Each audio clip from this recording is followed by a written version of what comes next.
Just like Jesse, no, just throwing us in the live, no intro. I had to do it like my boy. Welcome everybody. It is Danks, Jesse on fire, and of course, JP Sears Awaken with JP. How we doing this evening? How you guys doing, Jesse, JP? Good to see you. Excellent. Yep, doing well. I am well fed now, so I'm a happy camper and excited to be hanging with the boys. Yep. Dude, JP, what's funny is I did a video the other day where I was reacting to one of your videos, and it's like YouTube suggested it to me like it was new. I know I watched it for sure, but I just I'm like, oh, this is actually super topical. And so I reacted to it because YouTube recognized it was topical again, but it was done before. And it was the one where you were reacting to Erica's, the recordings of her where she's like, we did $250,000 in merch. And it was like, yeah, it was good.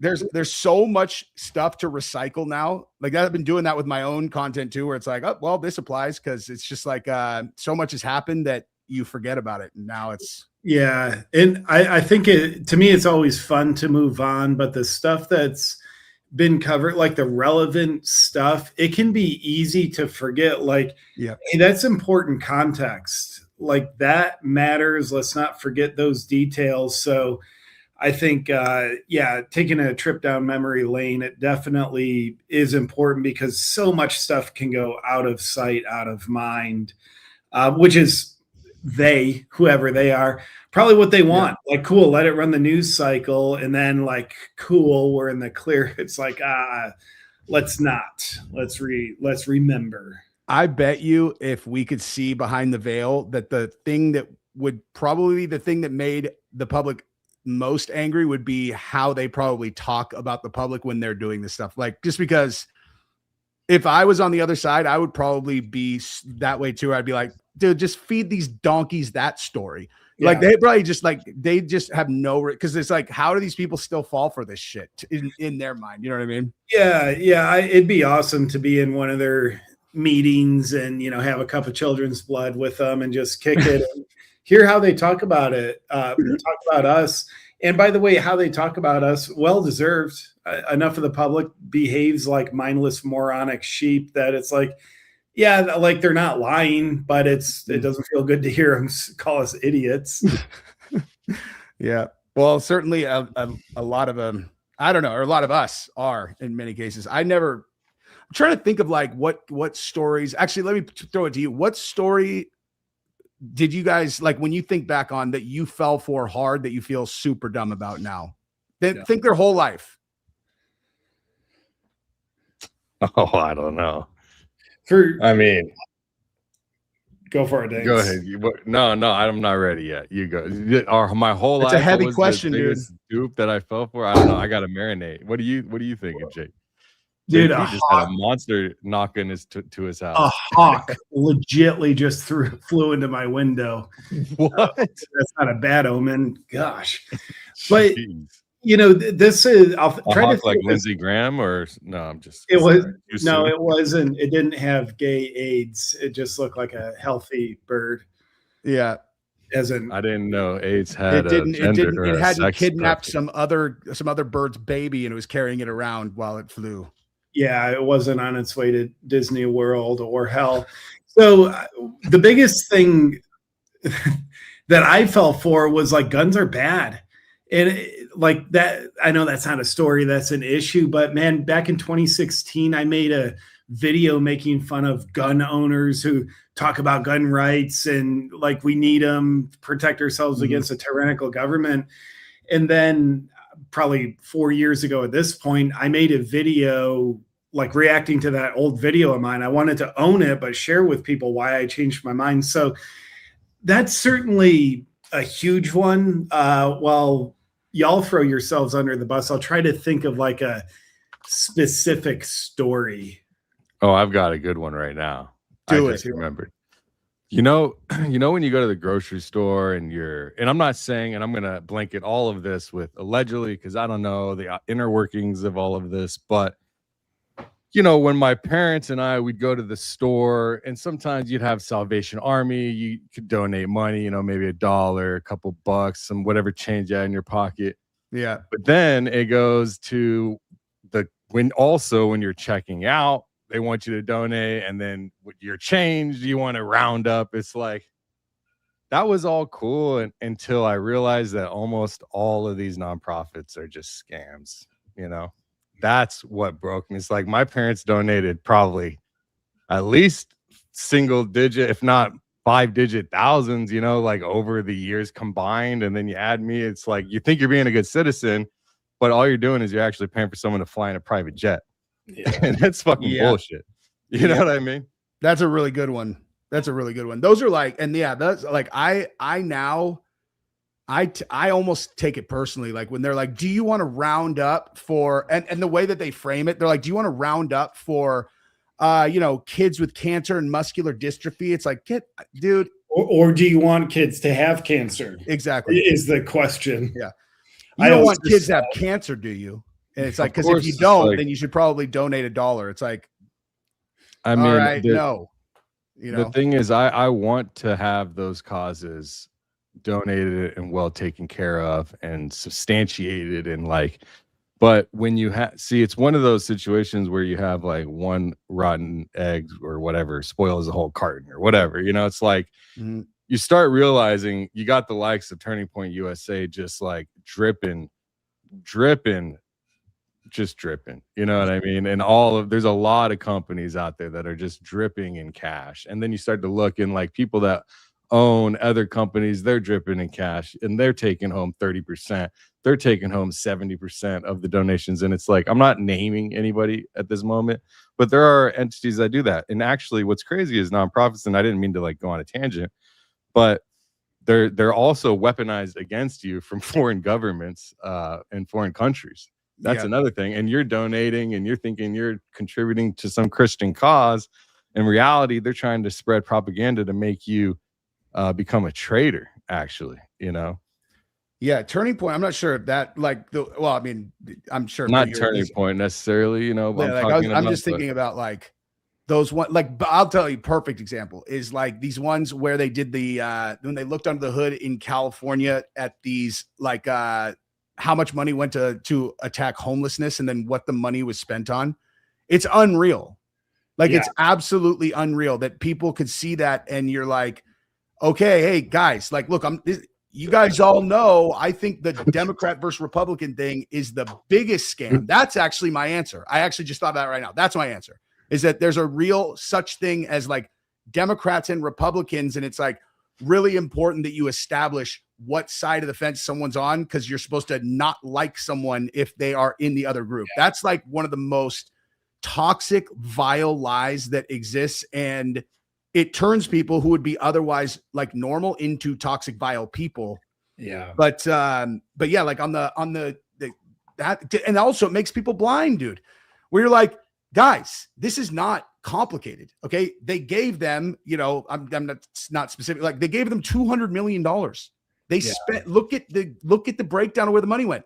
Okay. Like $187 million went to paying these 10 people, and then the things that they all did and buying stuff. It's like, you didn't give money to homeless people. You gave it to these people. And they're like, yeah, but they're Democrats and I am a Democrat, so I'm not going to be upset. And you're like, what are you talking about, man?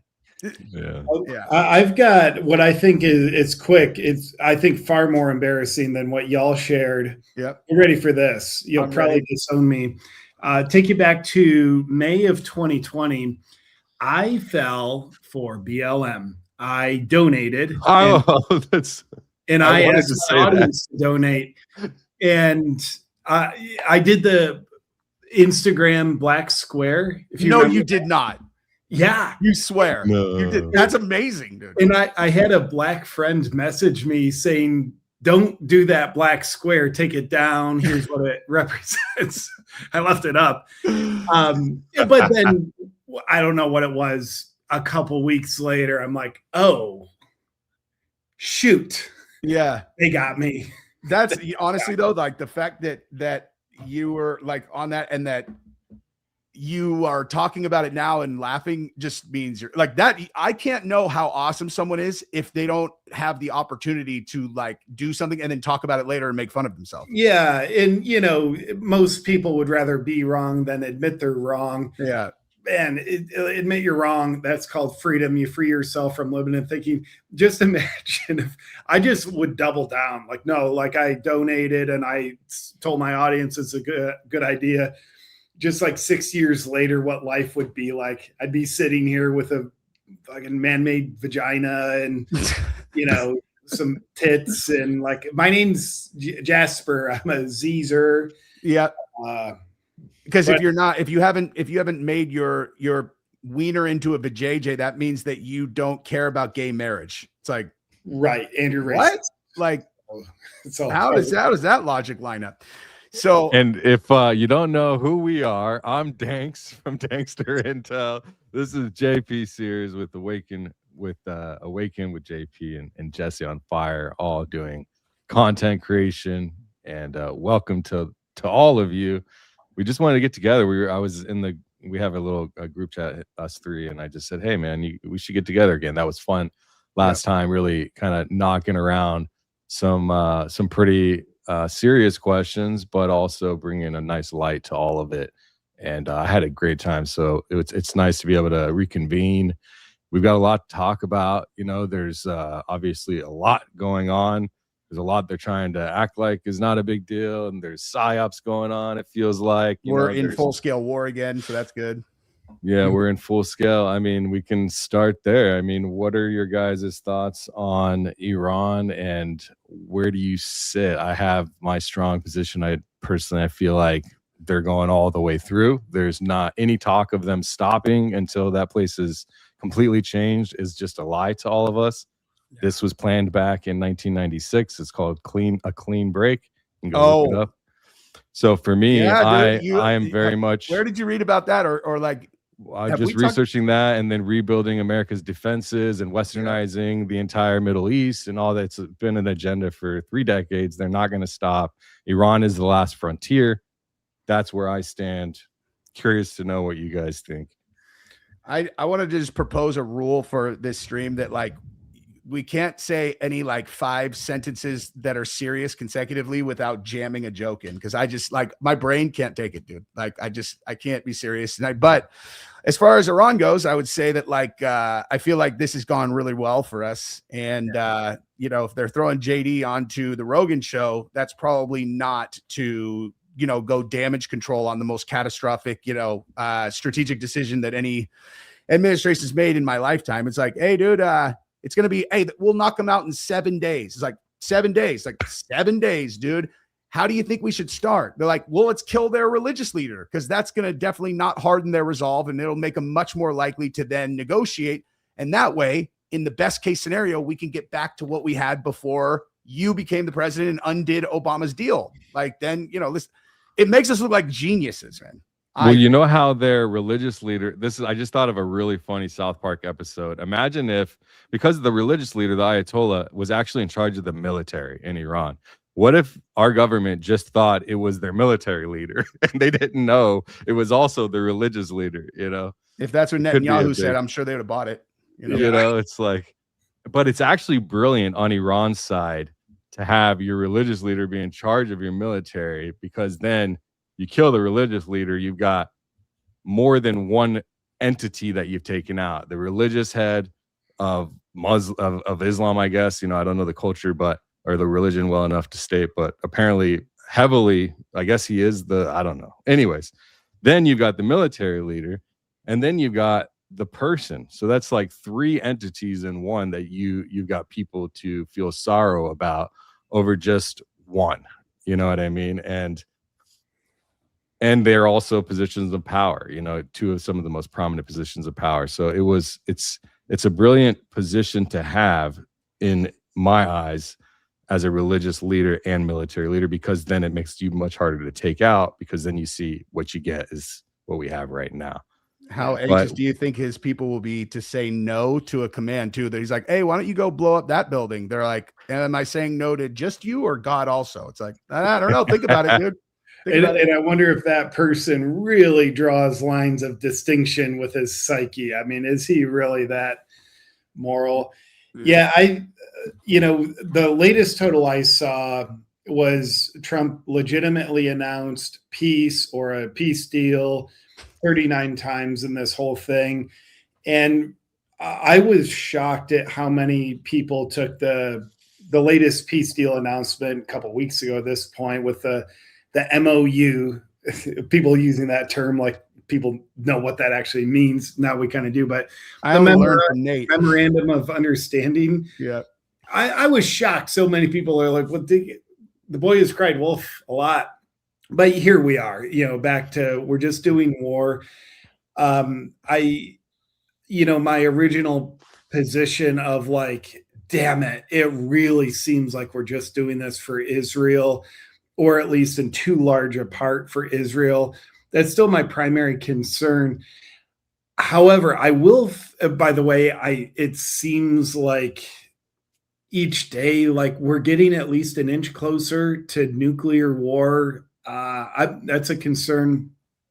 I'll throw something new, just playing devil's advocate to probably how we all feel about the Iran war.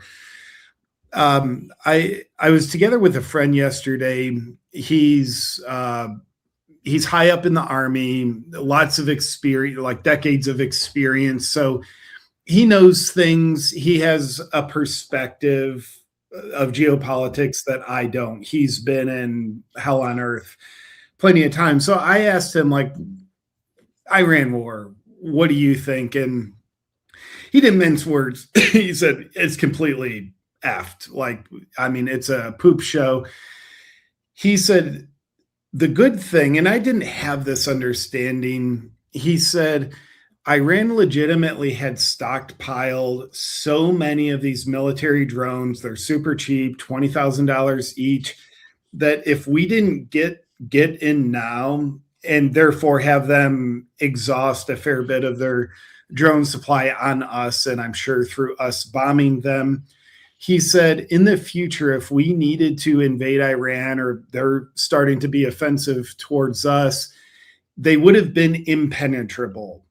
So he said, like the war or not, and he didn't like it, but he could see this is a legit benefit of we set their drone stockpile back a significant amount. So that's probably good. Like, I'm not, I'm tired of hearing it where you talk about like, I'm not for Israel and I'm not for fighting Israel's war. So people are like, why do you like Iran so much?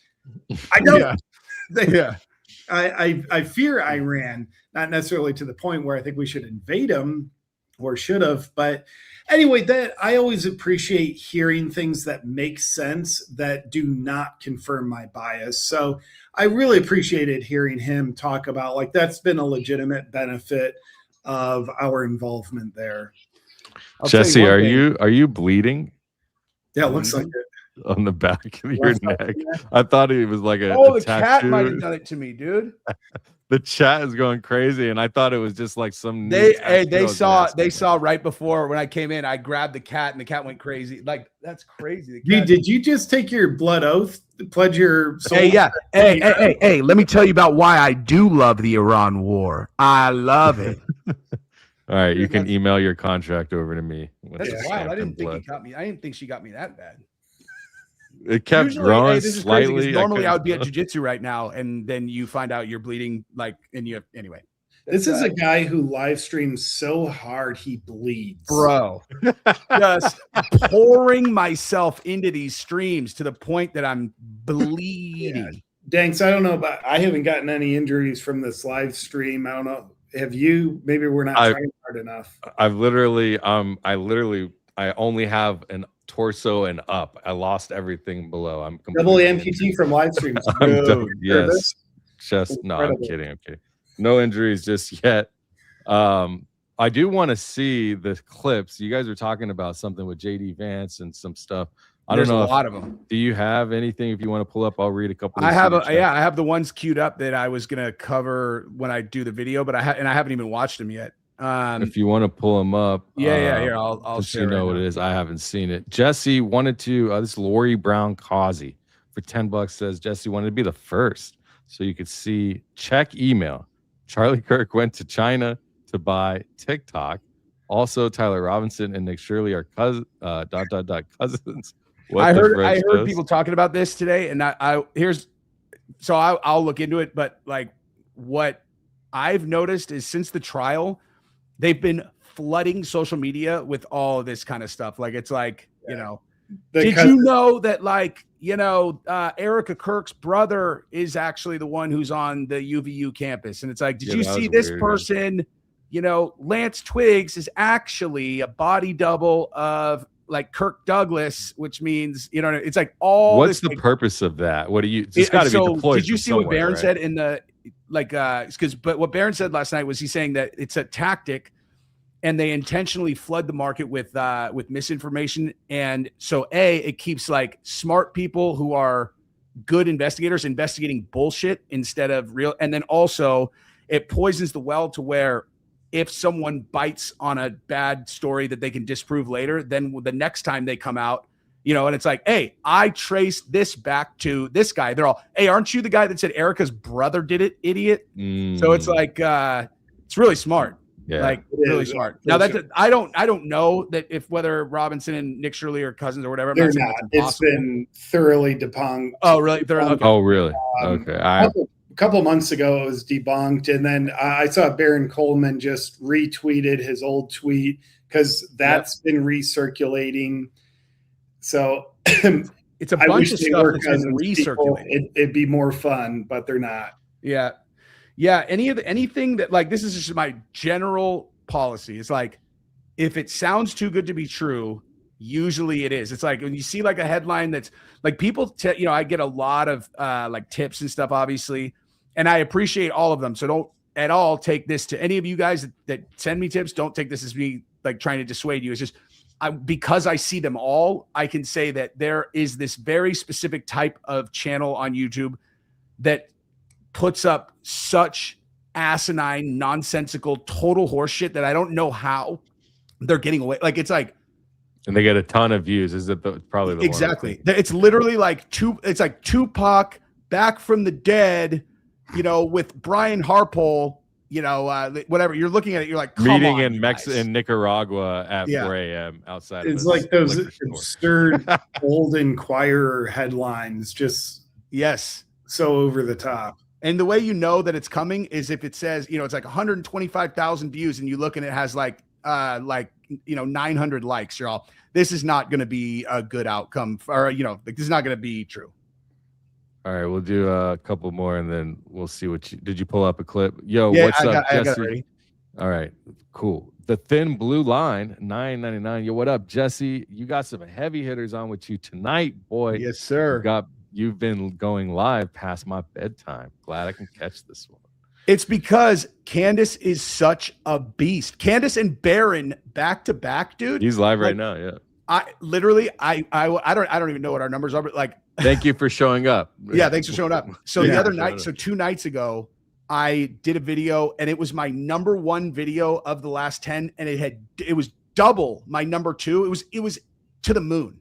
I came back 2 hours later and looked, and it was like, you know, it's still doing good, but it had like flatlined. And I looked at the exact moment that it flatlined. It's the exact moment that Candace's show started. It's like they're just like they're monsters. Those two, dude. I know. Baron's on the top 25 in Spotify now. I know, he's killing it. I remember when he crossed top 50. Yeah, man. Well, he's been on the scene for just a couple months, or am I just imagining? No, longer than that, but he about since around the Charlie Kirk, you know, that's when he started doing this. So less than a year.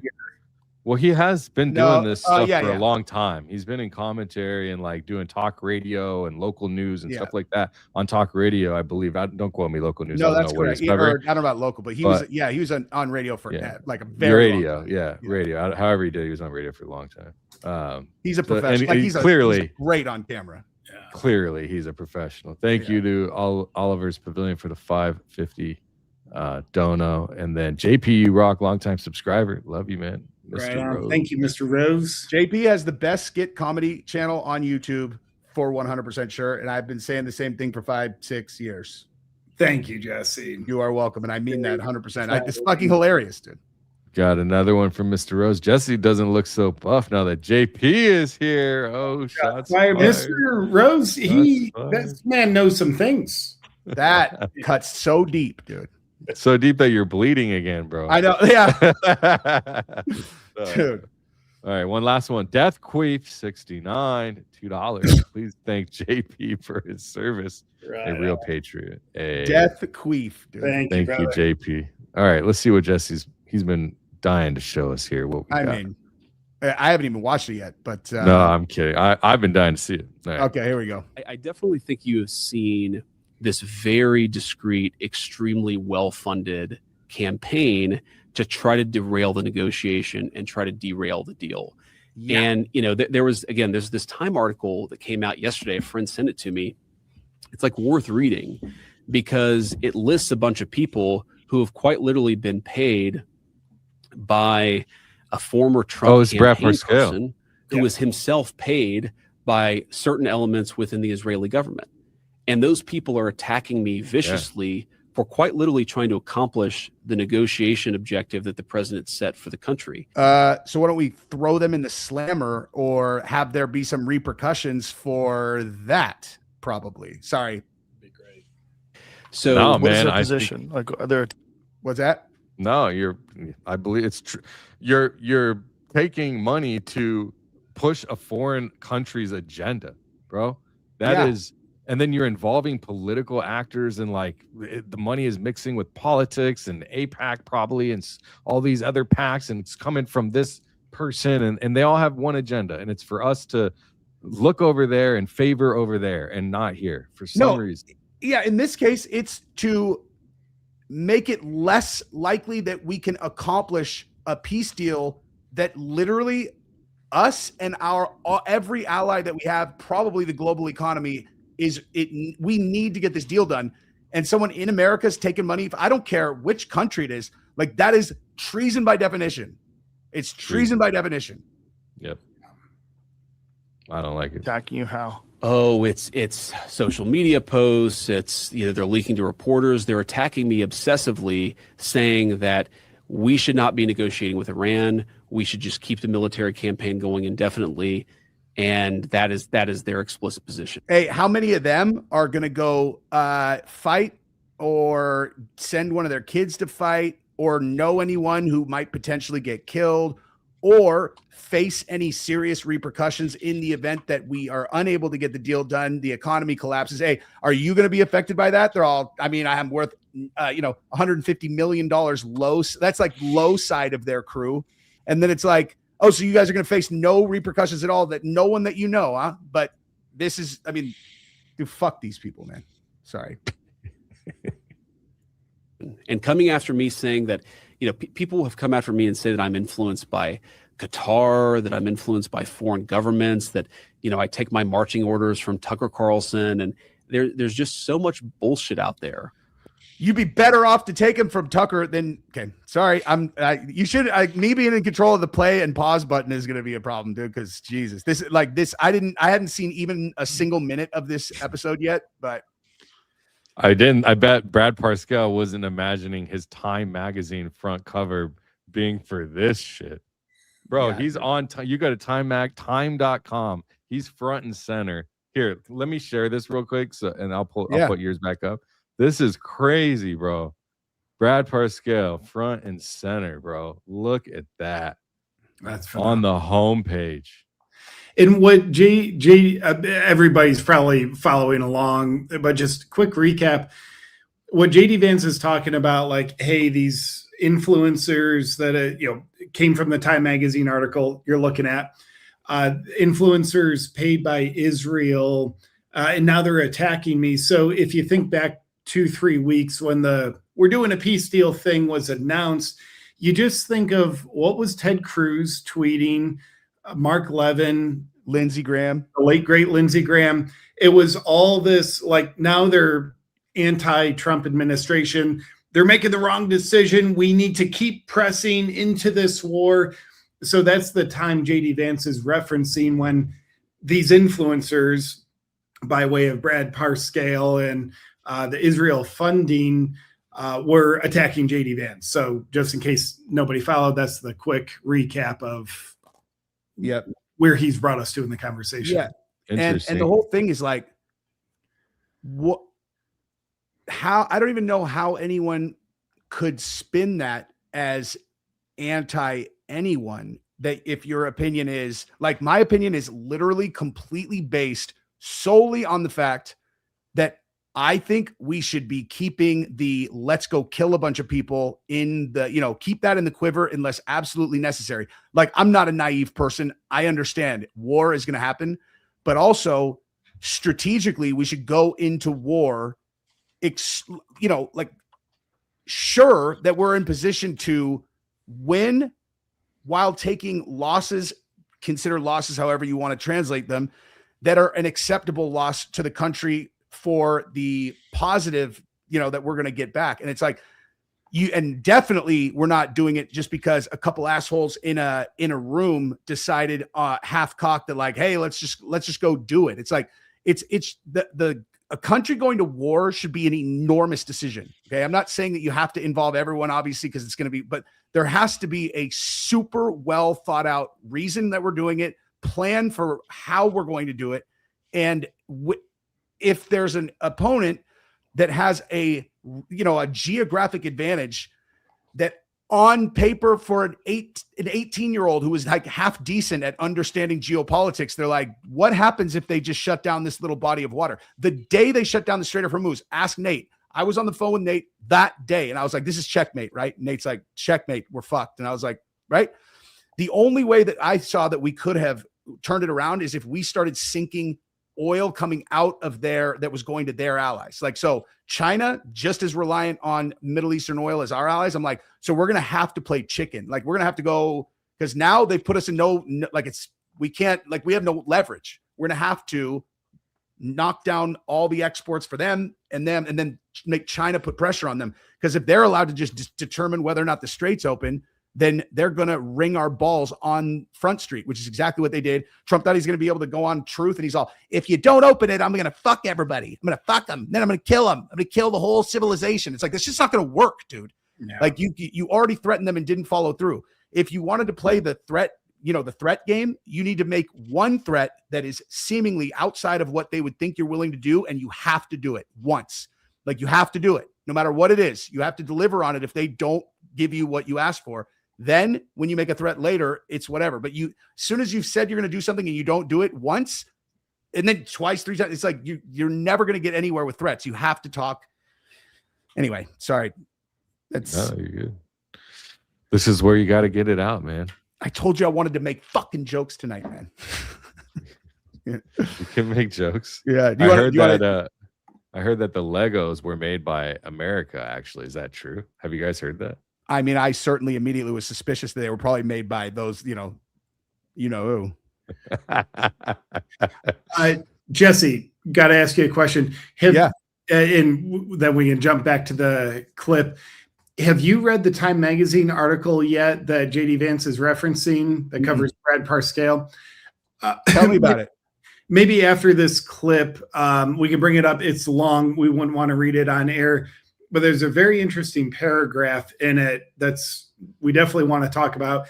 And more importantly, we're on this stream with the man responsible for JD Vance talking about what Time covered. All this stuff the Time Magazine article covered that JD Vance is talking about. Danks was the first person to bring this information to public light.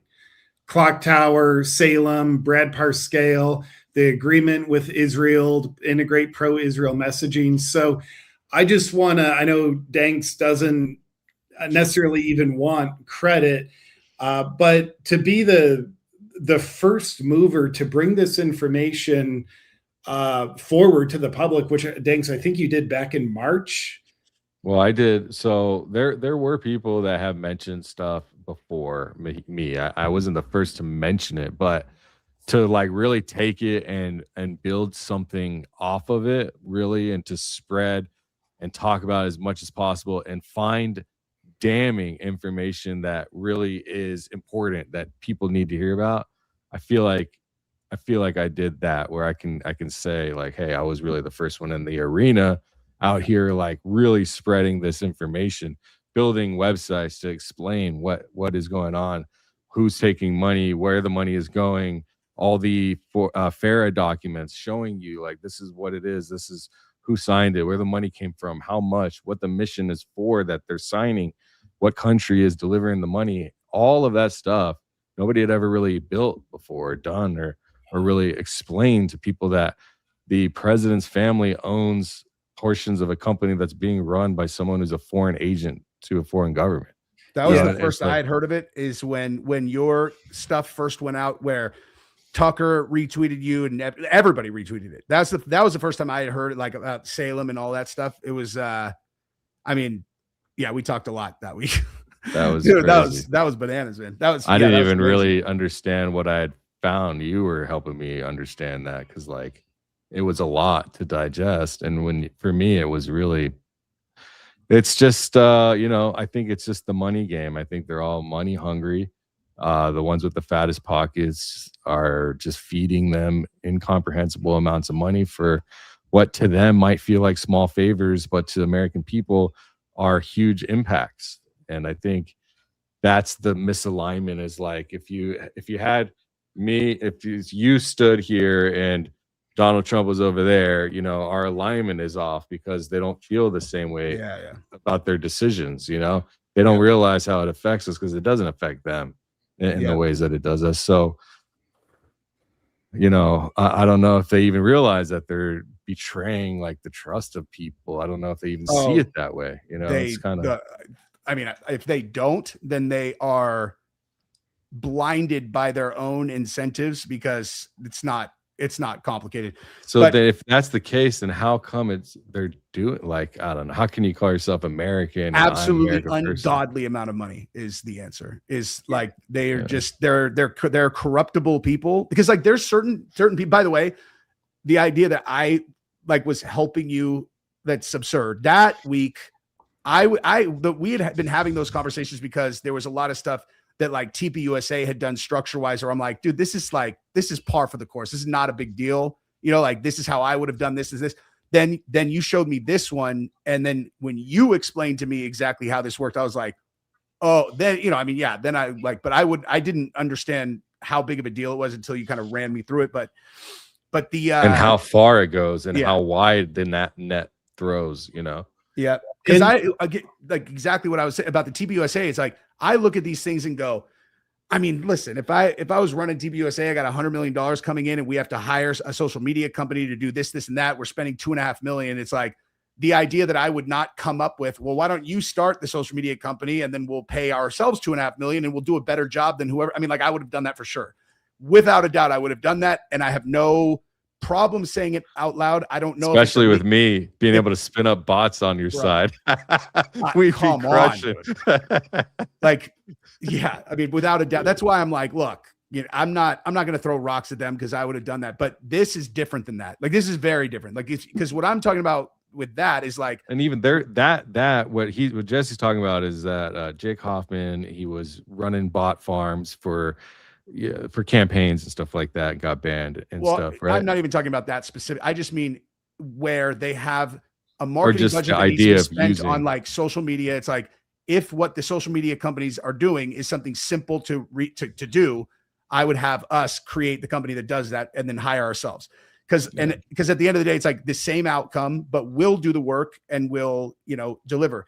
But like that to me is not corruption. That's just smart. It might end up being illegal, in which case I would reconsider whether I do it, or I'm just kidding. No, I just wouldn't do it. But in the other side, where you're like, okay, so we're going to take this money where they're going to buy our media company, and then we'll make all of our decisions in the top leadership in the entire country to favor this other group. It's like, that's a level of betrayal that I cannot see myself ever even considering that deal ever. Like where it's then they put it on some of the most honest, good, giving people, Christian Americans. Yep. And then you weaponize their religion and the words that are being told to them. You know, it's good to see. You know, I'm glad there's other people. Gen X girl, she was talking about it before me. She definitely rang the bell. I saw it was like right around the same time, or maybe sometime before. But then there was another website. It was like Responsible Statecraft. They made one article, and I didn't even see that until months after I had already done all this stuff. And I was like, "What? These people?" Thankfully, someone had already known about it. At least there's other people in media that have talked about it. But for me, I don't. It's not about me. You know, it's about the American people. It's about everybody else understanding the information. Yeah. Well, shout out to you, Danks. You're awesome. But also shout out to the information that you really help bring to public light, because here's how important that information is. JD Vance is talking about it on Joe Rogan. We'll see in the Time article, the Trump administration is pissed off finding out about it. And Netanyahu's administration is pissed off because they're not getting the results from Brad Parscale that they were led to believe they'd get. Netanyahu and Israel's administration's approval in America is just falling. So it's great to see, and we will with the Time article, that Israel government's pissed off, the U.S. government's pissed off. That's good, because it's not a good, pure, honest thing that was happening. Well, I posted this morning. I don't know who I quote posted, but I said, it's very strange that I said something about, it's strange that we're finding ourselves in a position with Israel that we're either about to hand over all of our technological advancements of the future forever, or we're about to kick them to the curb. It's like, what the fuck is going on? You know, it's very strange. What's really crazy about, and I heard that the Democrats blocked the military merger or something, but the one thing did they block it fully? I mean, I don't know. That's I one of my buddies texted me that, but I haven't verified it. It was literally like an hour ago. But the thing about that merger, when they're talking about specifically what the merger is going to encompass, when they're talking about military technology, okay, what they're like, oh, you know, we're going to share the insights. What they're talking about, of course, is AI, and the future of military is going to change so it'll be, the military will be unrecognizable in 25 years in ways that we can't even visualize based on AI. And especially given the fact that in the current conflict, what everybody's learning is this idea of big, heavy bombs, big, heavy missile delivery systems. Like, that is being phased out in favor of cheap, agile ways to attack surgically.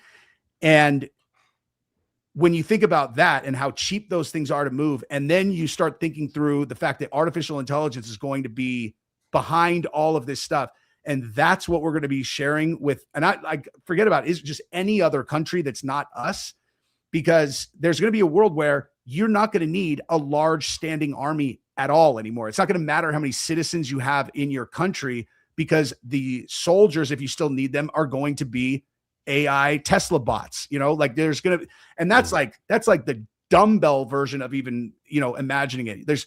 We're not even going to be able to even think about the ways that those are going to be, you know, that's going to be applied in a military sense. And so giving that to them it's crazy. Like, why would we give someone else that's not us the power to wage war anywhere with technology that's ours? You know what I mean? Well, great question. And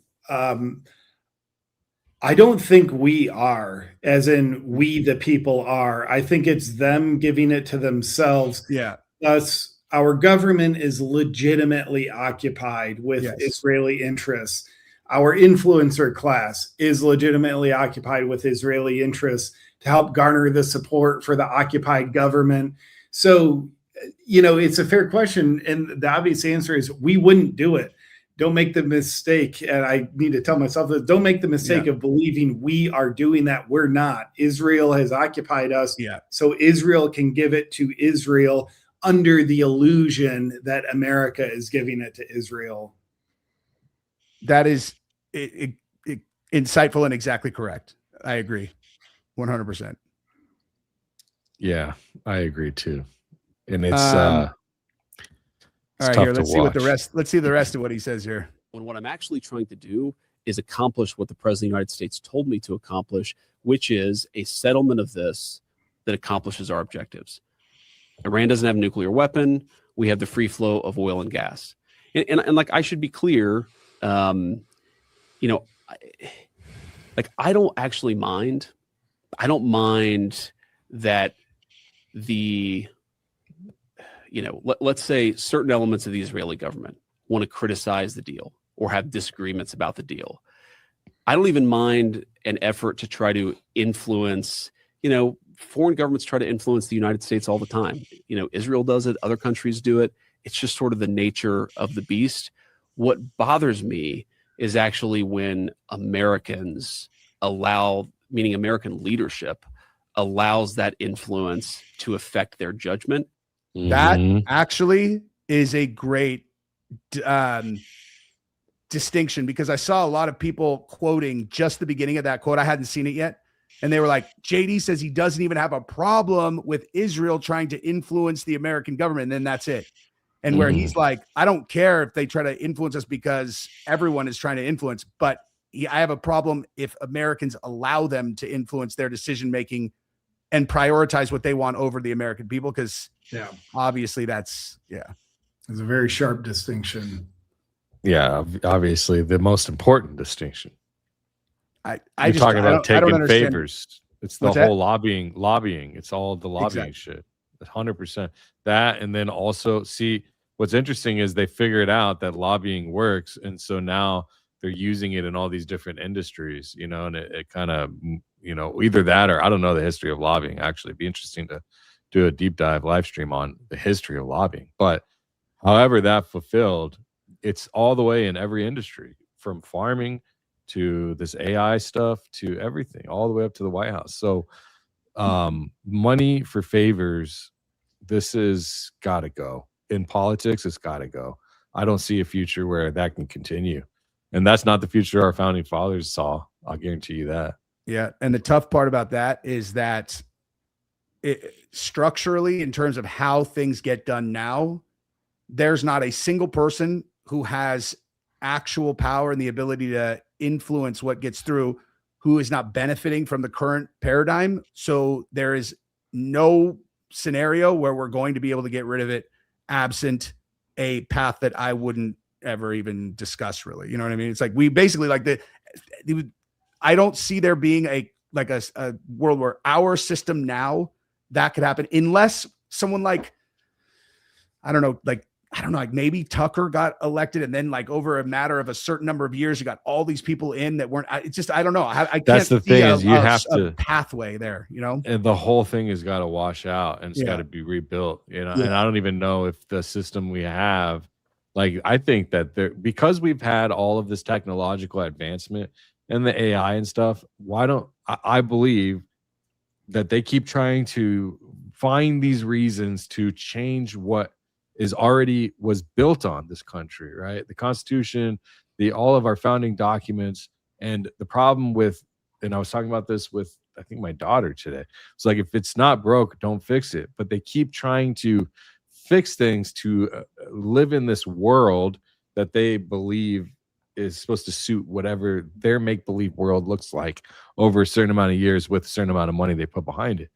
The problem is this country was not built for that world. It was built for people who wanted to live and leave other people alone and not get involved in other people's business and not tell people what to do and not rule over people and not live the way that we are today. If you look at the history of what tyranny is, if you look at the legal definition for the United States government, like what the government would say is tyranny, we are operating in a portionally tyrannical government right now. Yeah.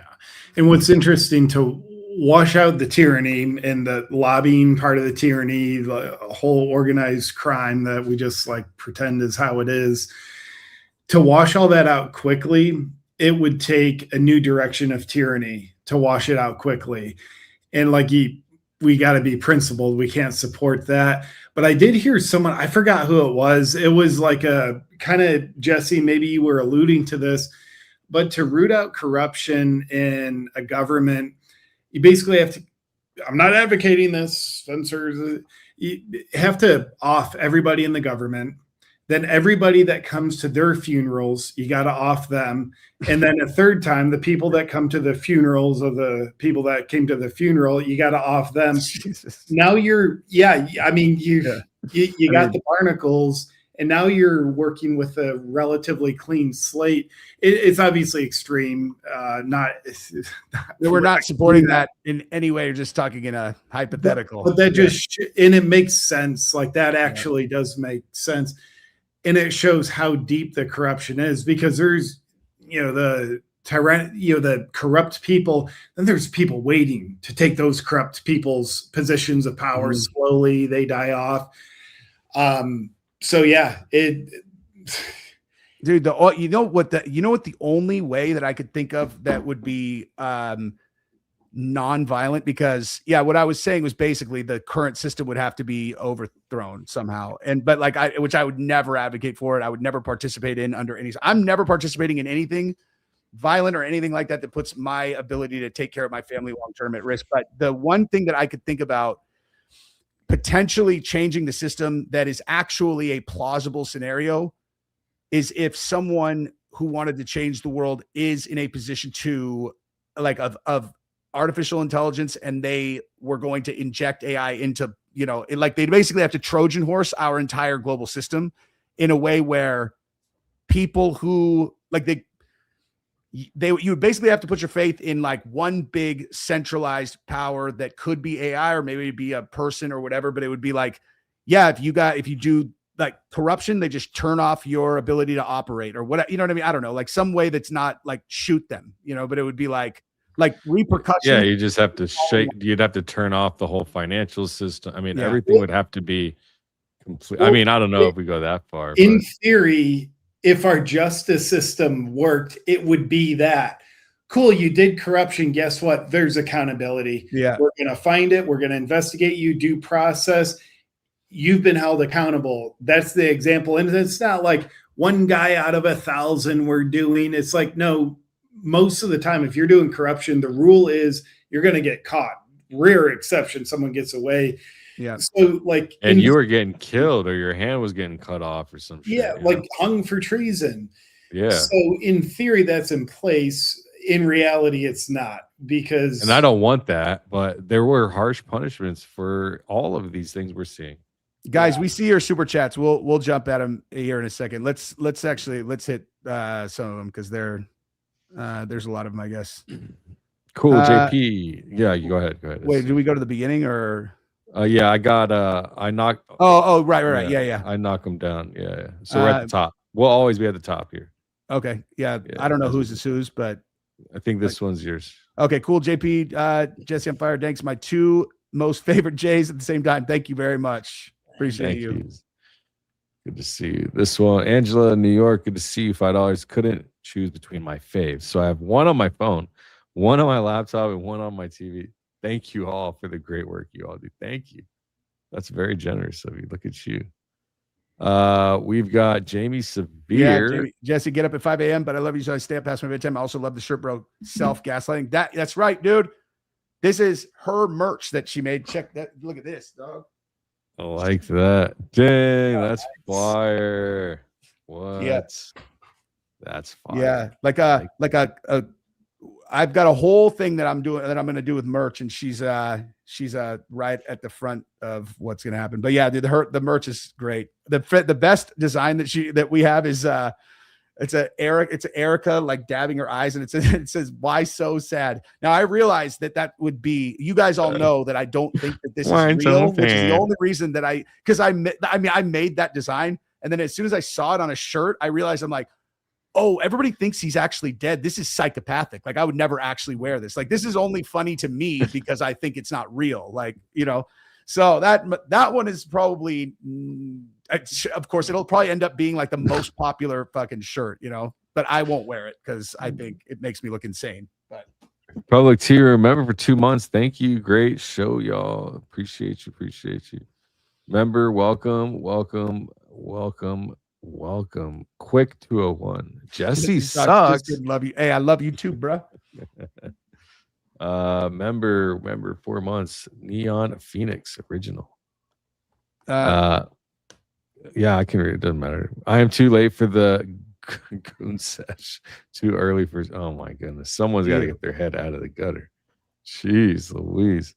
Love all the information, Elizabeth. Good to see you. You share. You're awesome. Thank you. You're awesome. You are awesome. Critter, 4 months. Double D Delaney. Whoa. Jesse. Oh, that was Double D 69 until I was like, there's no real girl that would ever name themselves Double D 69. So he adjusted it to the very believable Double D Delaney. What's up, dude? Jesse doing scratch tickets. 3.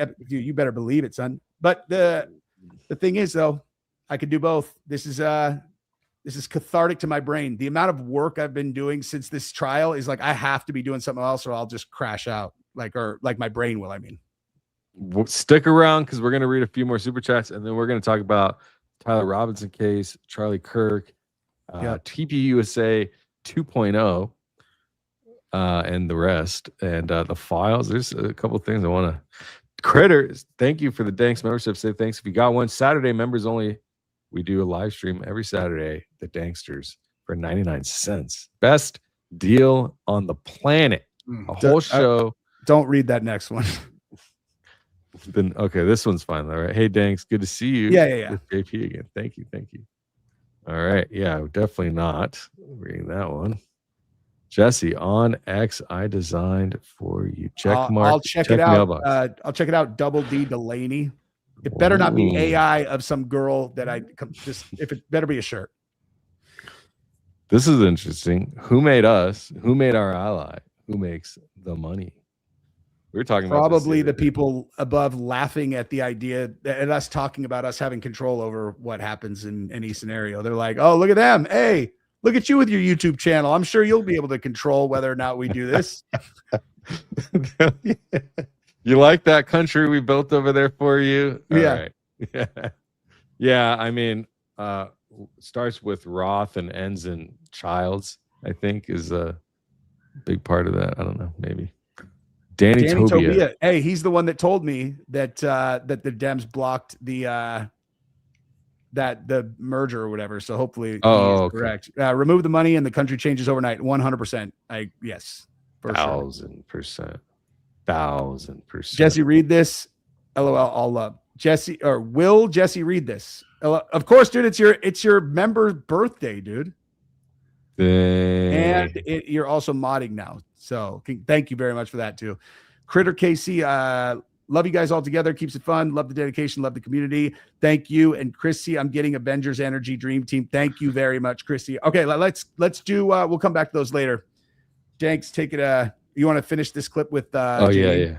Okay, and then, or we could do a different one actually. There's other whatever ones. you want. Whatever let's you want. do. Oh wait, not that one. Let's do. Whoa,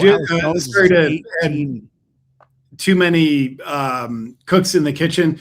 Before we go to the next one, can we take 1 minute and just take a look at the Time Magazine article that Vance was referencing? It. Can I share my screen? Please do. Of course. Here, let me X mine. There you go. You don't have to remove it. I can pull it down. You can leave it if you want. All right. Let's see. Yeah, that's what we want to share. Cool. I'm an idiot. Can y'all see that? Yep. I see it. Cool. So this is Time Magazine article. Read it. It's great. Brad Parscale getting Israel messaging into American influencers' mouths and therefore everybody else's ears. This is interesting.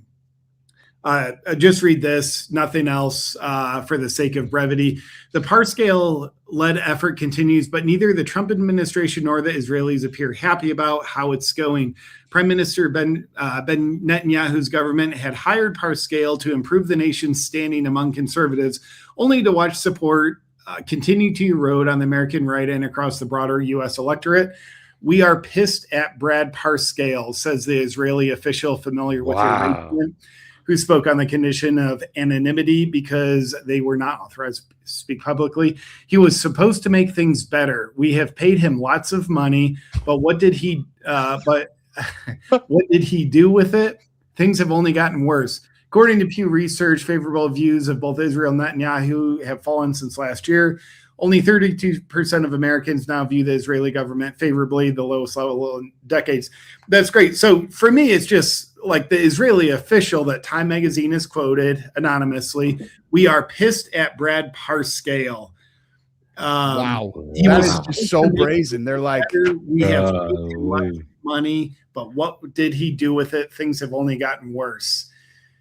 Just thought we should get that in there. and let me actually say something about that because I had never seen that. It's what's hilarious about that too is talk about like perfect justice for taking, like you take their money and you're like, oh, this is gonna be easy, man. I'm just gonna throw stuff out. You know, like I'll say the positive things about him and it'll be great.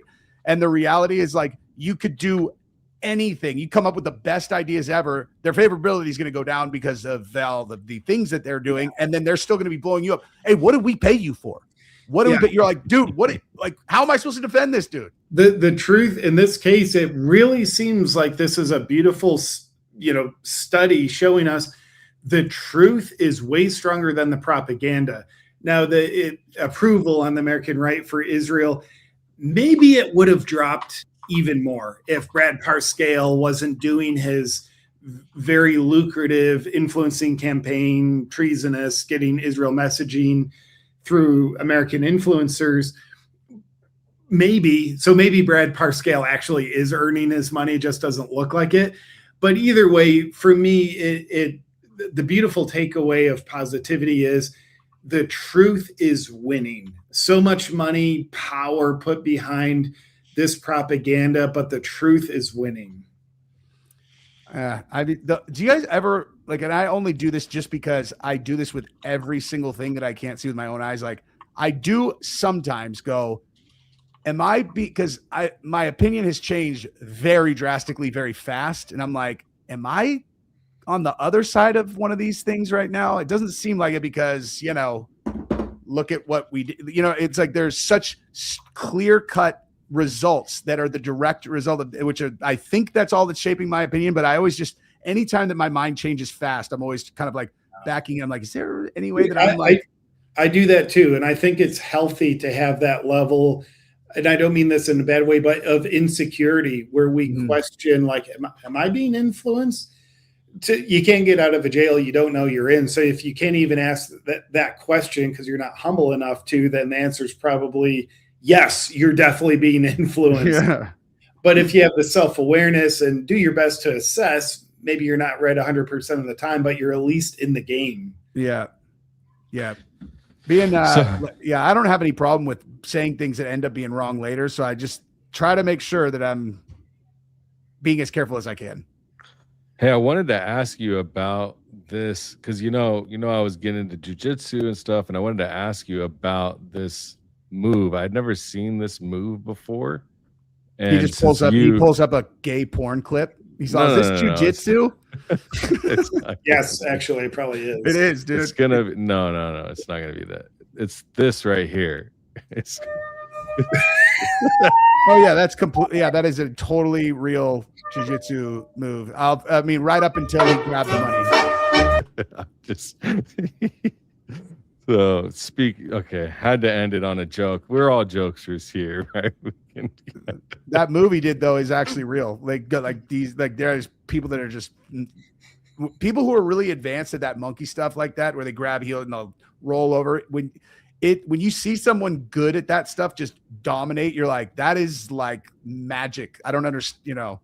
Mine is just so rudimentary. I'm just like, I'm gonna put my head underneath their chin and crush it so they can't move. And then I'm going to grab their wrist and I'm going to just break it. It's like there's nothing fluid like that in what I do because I'm not fluid. Jesse, I want you to know because I love you. Nobody cares. Dankster was trying to make a joke. We understand, like, cool, jiu-jitsu's awesome. He just he didn't like that very much. Man. I don't know if he liked it. I love it. I can tell. Dude, I was supposed to go tonight. I actually didn't go because of this stream because I wasn't going to make it. Jack Cyback, he is great. He is a truth teller. Dude. Speaking of American Patriots. Do you know what I found today of him I literally was going to do a video about this. It's a clip of him from 2016 where he's talking about Pizzagate. And he's like, he's like, yeah, he's like all in on Pizzagate. And then they show him now, and he's now saying literally the exact opposite. The guy is so captured. Yeah. Have you guys seen this video of him? Then what he said in this regarding what? Yep, I did a video about it. Yep. Can you let us know in the chat? Have you seen this Jack Posobiec clip of when he came out of the courthouse on, what was this, day 4? I believe day 4 or 5. Let us know, just yes or no. Yes or no. We'll see the yeses and nos. I mean, Jack Posobiec, I mean, I can't believe that they are going to take what people have seen with their own eyes and try to tell us all something else. Like, this is the biggest psyopy type of situation. I'm looking to see in the chat. Some say yes, some say no.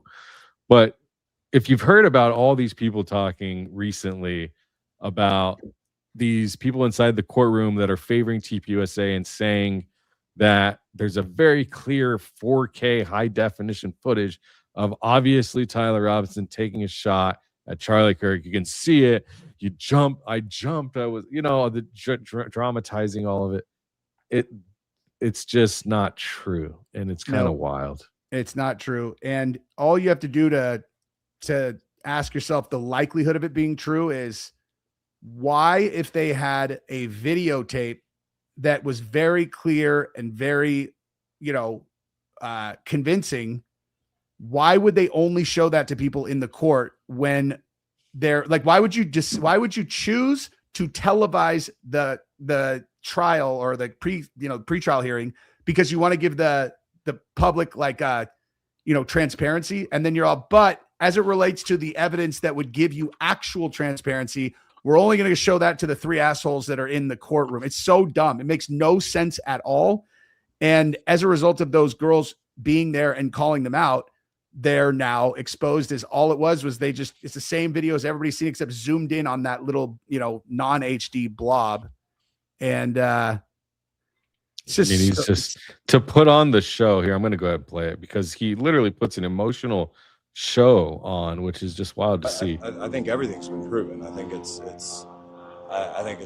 proven. It's, I would say, beyond probable cause at this point. I think that the question for me is how do you even get reasonable doubt when there's so much evidence? But the thing that I do just have to say is that I know that you guys watching on live stream couldn't see the last video that was shown. That's where they're trying to take advantage of, is that we didn't see it streamed out because the judge decided not to show any more evidence because they fucking showed stuff they weren't supposed to. And then they're using that. They're really trying to use that against us. Fortunately, we had people, when I say we, all of us, you watching us and friends of ours, Jesse and I, and even JP, I'm sure knows some of the people that were there. There's a lot of people there on the ground.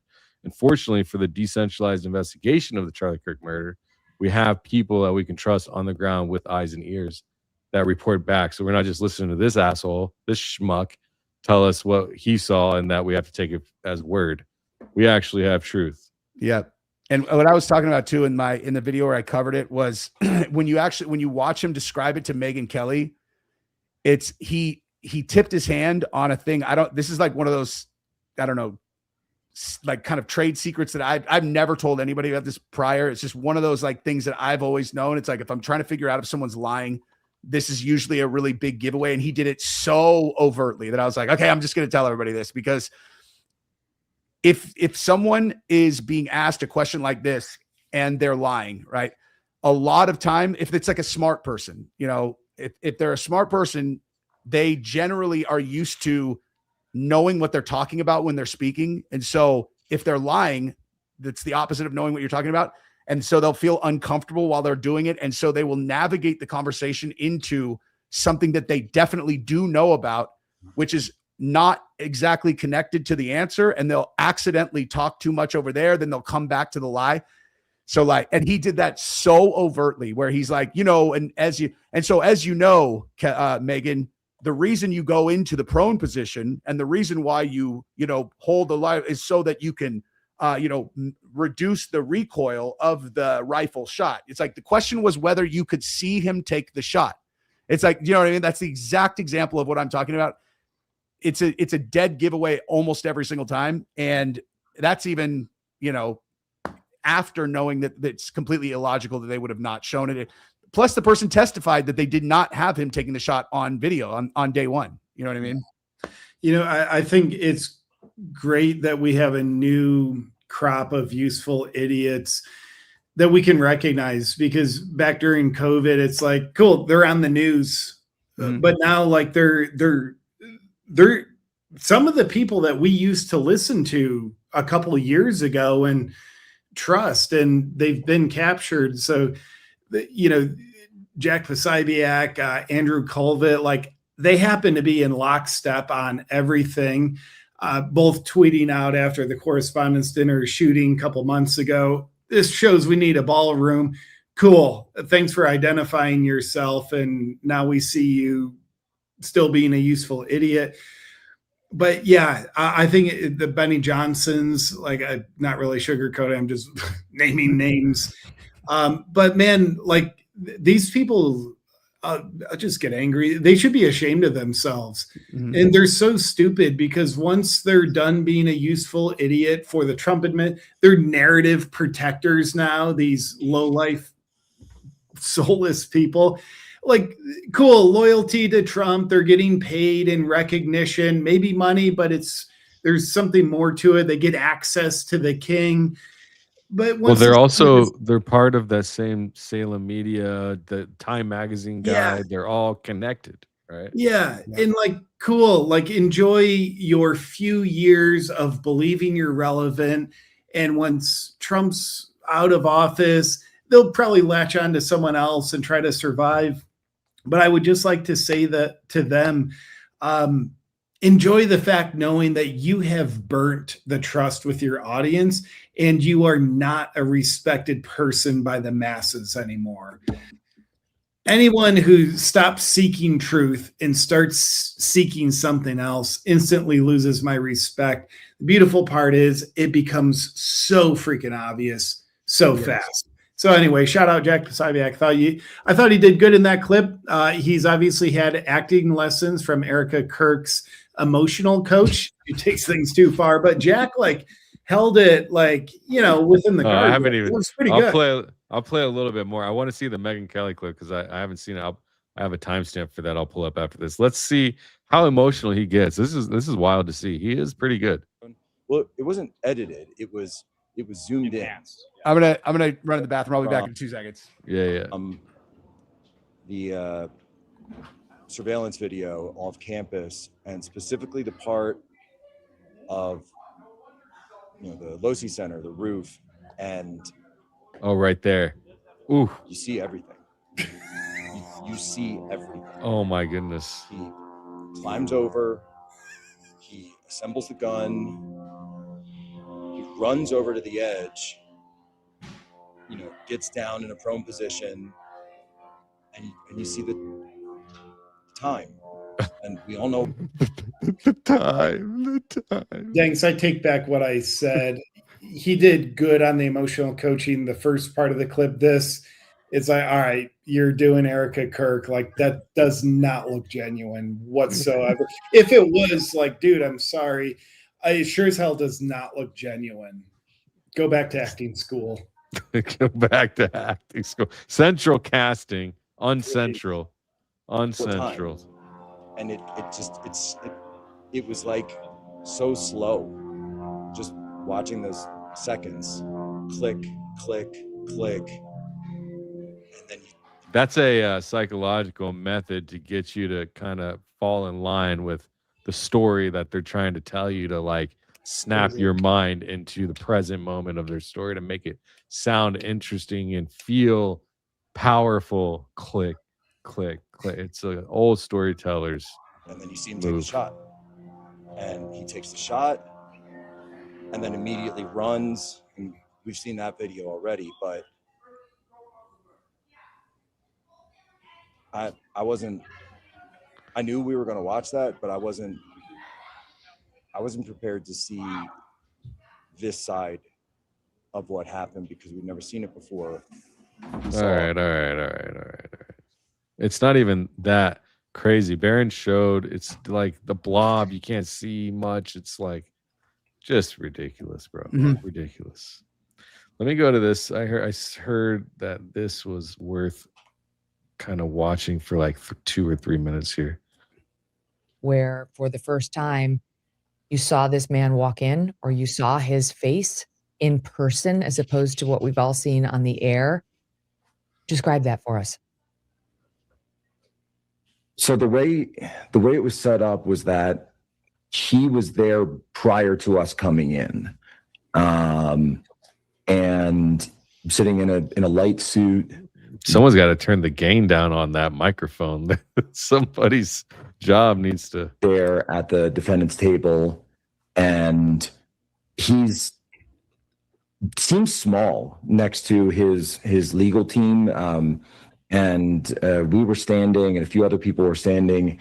And I think for a moment, we actually, didn't even realize that he was there.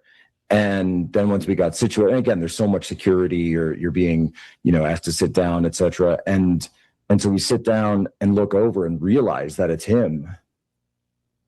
And I would say just a very cold feeling came over me. I just felt very cold, and like that sense of cold running up and down your spine, and the hairs on the back of your neck go up. And glad I had my rosary in that moment. And I look over and I see Erica, and I see the parents, and and they were there. They were strong. They had grace.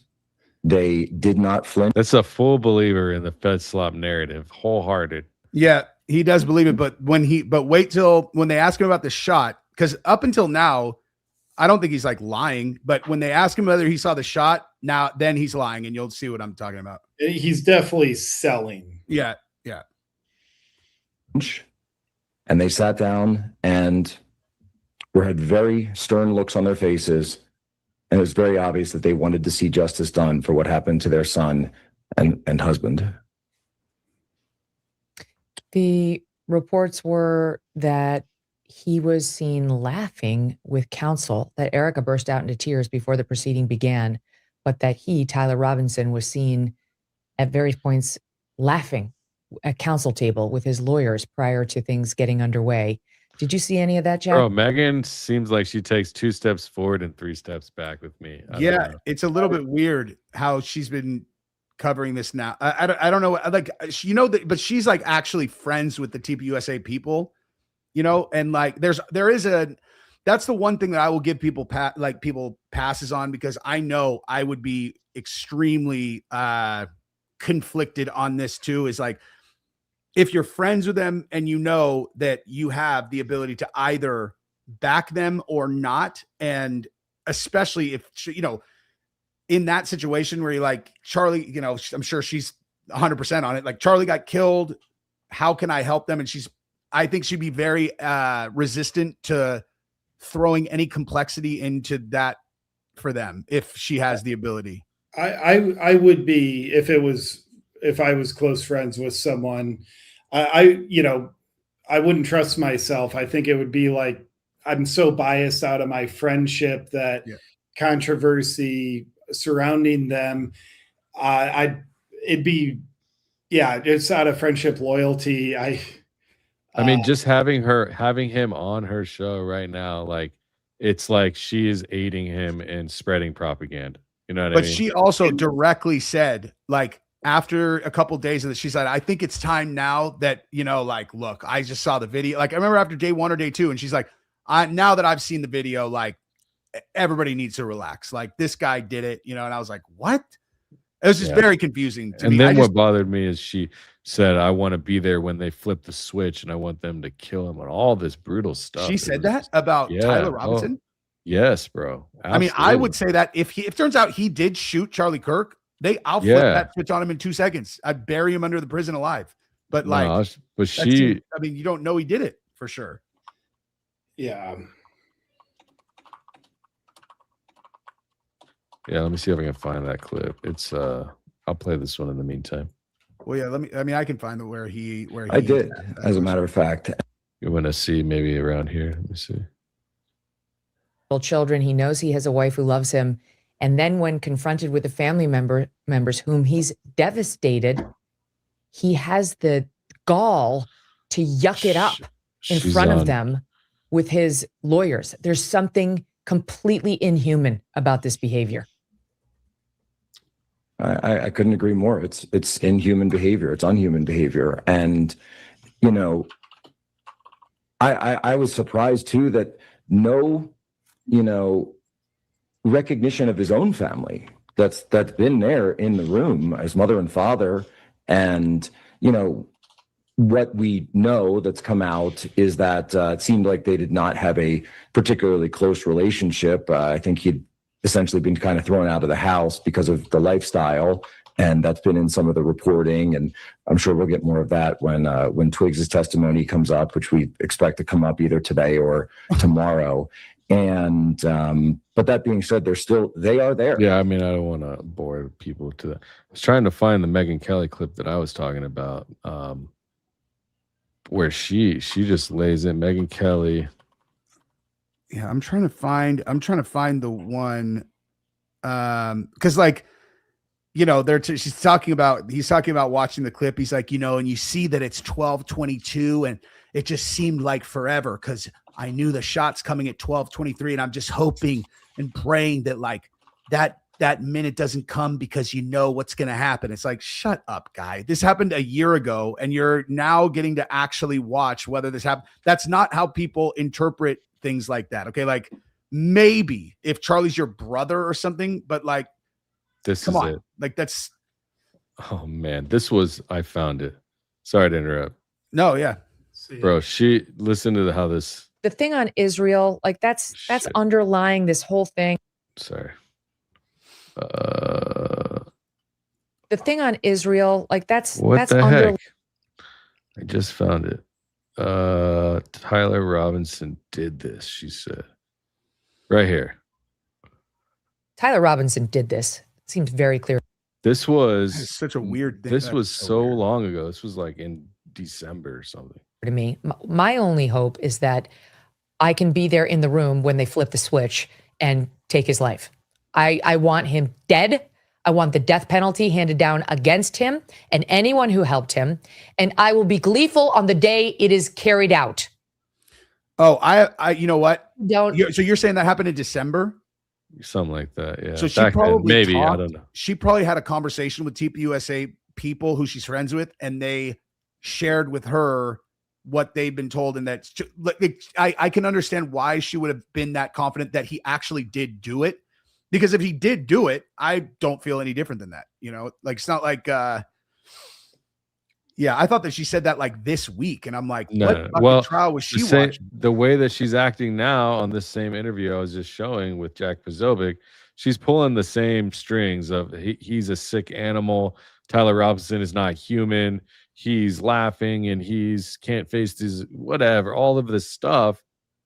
And it just seems like she's painting a narrative. It feels well, everything she's saying is true if Tyler really did do it. But at the same time, she's an attorney and she's super smart.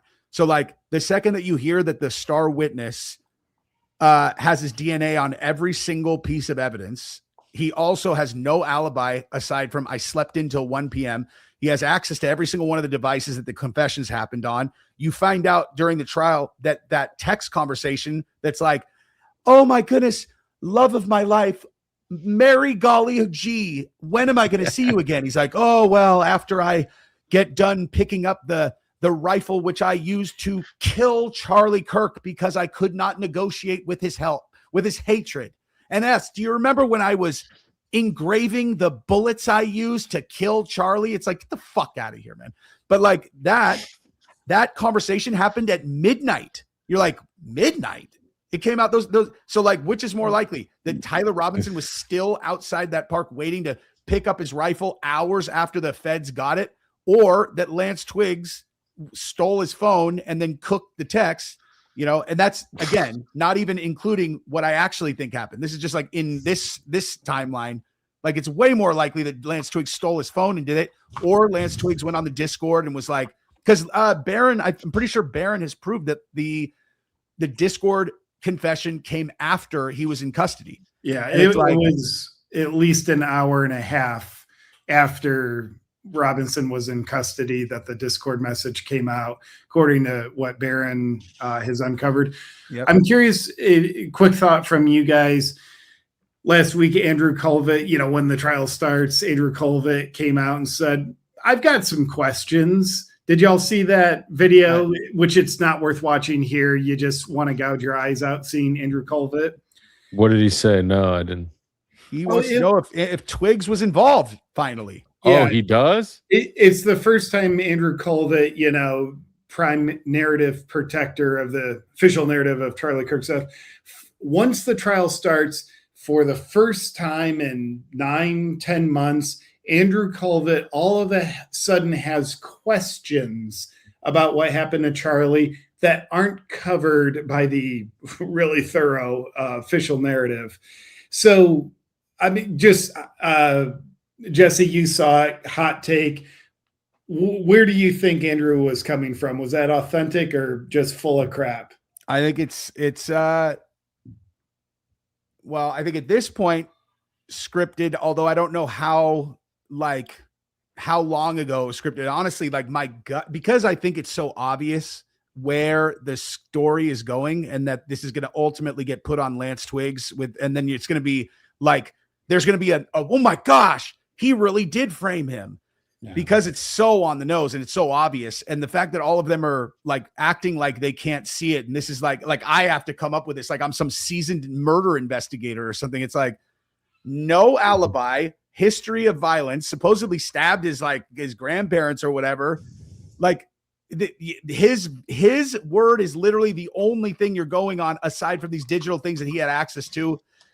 And on the Dremel, which is the tool that they use to engrave the bullets, only his DNA is on it. And so it's like, guys, they're going to put this on Lance. And so I think that I just think the whole thing is not real. And I think that Andrew's like, they're like playing their parts because now they're laying the seeds. And it makes me think, honestly, that like that whole I'm skeptical now, even to where when the reason I know about the notepads and I know about all the drawings that he made of like he's schizophrenic and he's, connecting all these wires and all that stuff is from this one article where one of the guys supposedly leaked this stuff to Turkey Tom. And it's such a thorough amount of, I couldn't even believe it. I remember at the time I was like, man, I've never had such a fascinating an incredible amount of information behind a crime like this. I remember being glued to the first video that came out about it and then reading the accompanying stuff. And I'm like, this is unbelievable, man. And then now I'm like, was this thing like planned from the beginning that they were going to pin this on Lance? Cause like, all I'm saying is, I mean, there's no way for me to know for sure if I'm right, but if what ends up happening is Lance is found dead, and in the note, it's like, I have to say I did it. And I framed Tyler and here's how I can prove it. And they're like, Tyler is exonerated. It was Lance. If that ends up happening, then I'm the king of the internet because that means I'm right for sure. Yeah, I love that. Time has gone by. JP, where do you sit with all of this? What do you think is going on in the case? Do you think it's a show trial? Do you think it's all a setup and a psyop? I mean, where do you sit with all this? The Tyler Robinson case, the Charlie Kirk assassination, just lay it on us. Big picture, the thing I'm most certain of is there's deception going on. The way the official narrative has been force-fed while you publicly ridicule people that are asking pretty legitimate questions. That just screams to me this is an act of deception. Orchestrated at a high level. So that's all I have certainty about. Like, there's obviously deception. Then as far as like, what are the micro details that matter? Like, how did he die? Was it the exploding mic? Or is that in the factory burning down? Was that just a really big, weird coincidence? Let's tie in Israel connections as well. And could those just be hugely coincidental? Why did Kash Patel shut down the National Center for Counterterrorism's investigations into foreign involvement. When they said there's reason for us to investigate foreign involvement, the FBI said, you're not investigating foreign involvement. Iran war, Charlie was a huge opposition to that. He had President Trump's ear. Israel obviously wants it. So maybe just a big coincidence, and there's no Israeli involvement.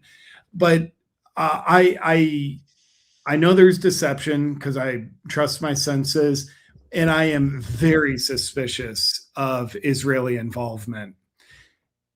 That's where I'm at.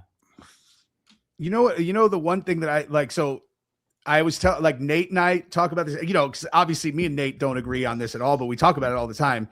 And I was laughing with him the other day because I'm like, what's hilarious about my coverage of this case, which was investigate the leftists first and then move to like current, and, you know, like maybe both are wrong. I don't know. But the reason that I ended up on the path I did is because I was so naive and underinformed about Israel at the time that it happened, that it just wasn't on my radar at all. So like, it was like, everyone's all, if that happened. I remember today, when you and I kept mentioning things to you and you were like, I'm not even like, there. come on, dude. No, you way. weren't even. You're just like, Vance is an anti-Semite. What the hell is wrong? Yeah, for real. He was like, I can't even say like your a name blue on square, stream. like a blue square. He was scared to say my name on stream. Yeah. No, but like, yeah, because I just was, if that happened tomorrow for real, like I would instantly be like, they got him, dude. Like they got, for sure I would. Like I know that for sure. And I just, the only kind of like conspiracy side of this that I am very resistant to, because, and again, like I'm open to anything. The one thing that I'm like, nope, is if TPUSA whacked out Charlie, I don't believe for it. There's just no way, because if it was all of these people who are that close to him, they could literally just drop cyanide in his sandwich. Like they could do, like, it's so easy. It would be so easy for them to kill him with absolutely no fanfare, not make anything about it. If they were involved, there's a 0% chance that this is how they would do it. So I just like, in addition to the fact that I'm not going to pretend like I don't see that, like, these are not bad people. And so like, they're not going to conspire and murder their best friend. You know what I mean? Like, that's just like, where I can't live in a world where that is something that happens, you know? I mean, the only way I can get there, I said this on stream yesterday. I think I said the only way I can get there is if truly indeed at least 50% of Charlie Kirk's life, especially his wife and his inner workings, were planted there. Like if his life was truly a Truman Show, injected people into his life where majority of the people were guiding and whatever, then maybe I could see it. But it's really hard for me to get there that all of these people are in on a murder, you know? Yeah. That's the problem for me. I think a lot of like music stars, that really is their life for real. And so it's not impossible at all that political people like are that way as well. Do you know what I mean? Well, what we're seeing now too, especially with this 223 bullet that was on the other roof. And then Candace today, she covered the person that saw allegedly somebody on the roof in tactical gear with what looked like an AR, which would shoot a 223 ammo round. And so, you know, this could have been somebody just that was tasked to do so, like an actual hit, you know, and it looks more like an actual hit from a smaller caliber AR rifle than 30-06 from some furry tranny dude. You know what I mean? Especially the round that they're I don't know why they went with that round. It's so wild, you know. Dude, JP, do you want to come out to Heavy Duty Country's ranch on Monday? We're gonna do the test. You watch Heavy Duty Country's channel?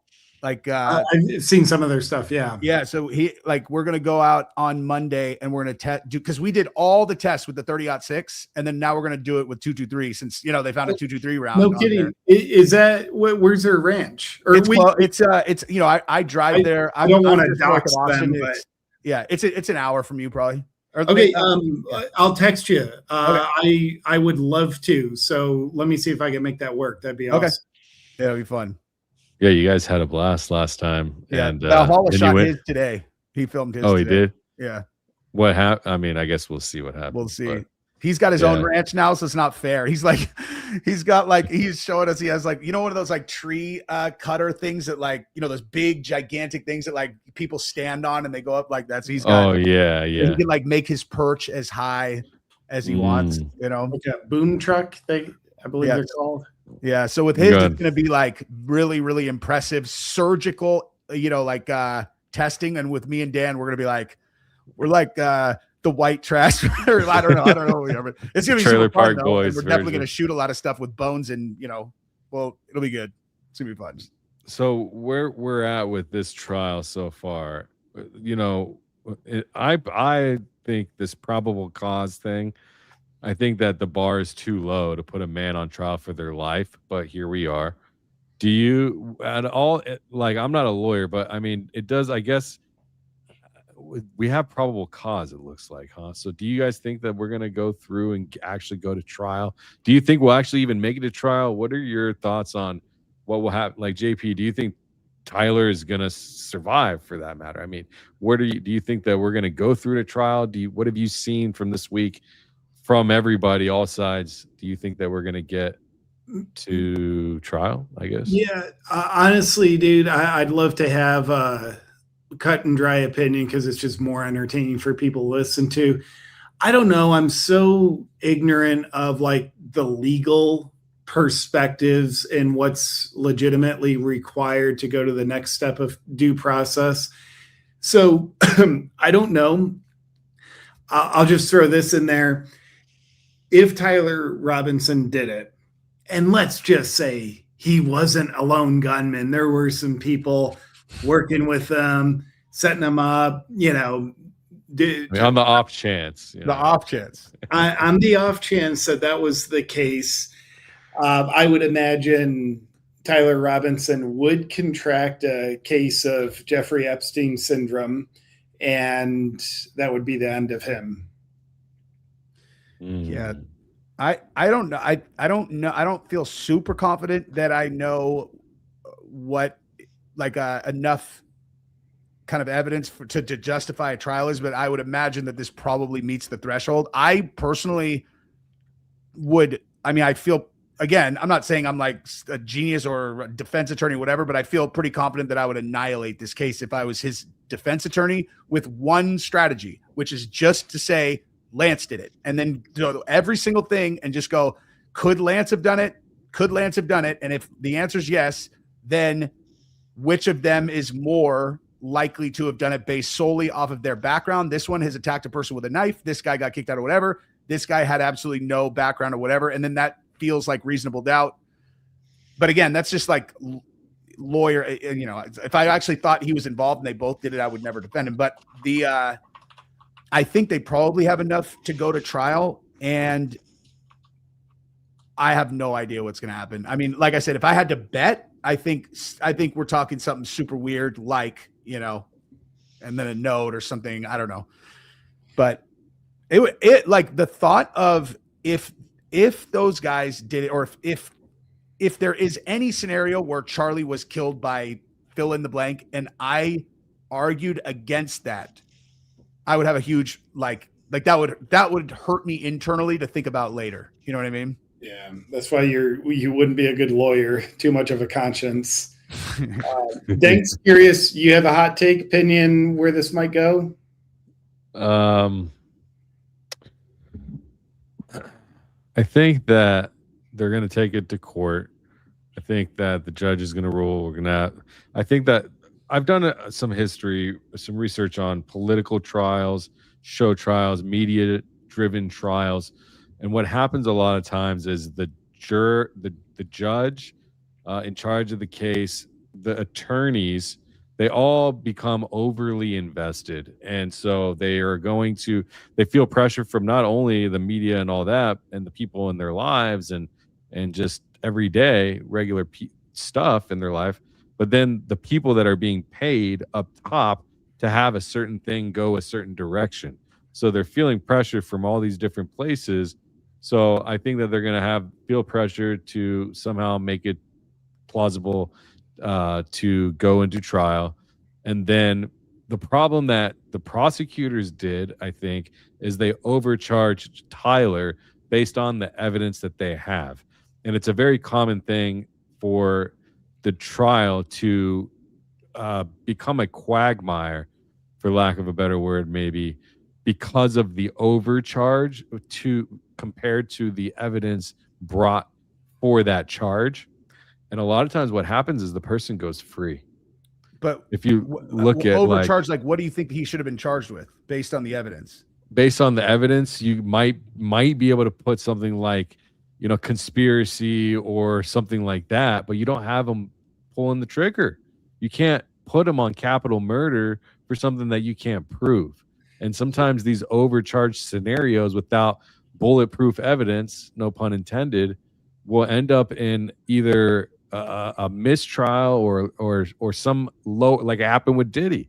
You see with Diddy, you saw it with all kinds of Casey things. Anthony. Casey Anthony was another one. Kyle Rittenhouse was another one. Michael Jackson was another one. O.J. Simpson was a great example. You know, so, and he did it. It's like the opposite. It's like when you, sometimes the pressure just pushes things in certain directions where it's like anything can happen, and you create this scenario where it's like a bomb goes off and anything can happen, right? But a lot of times it goes better for the defense than the prosecution, because the prosecution is the one bringing the charges.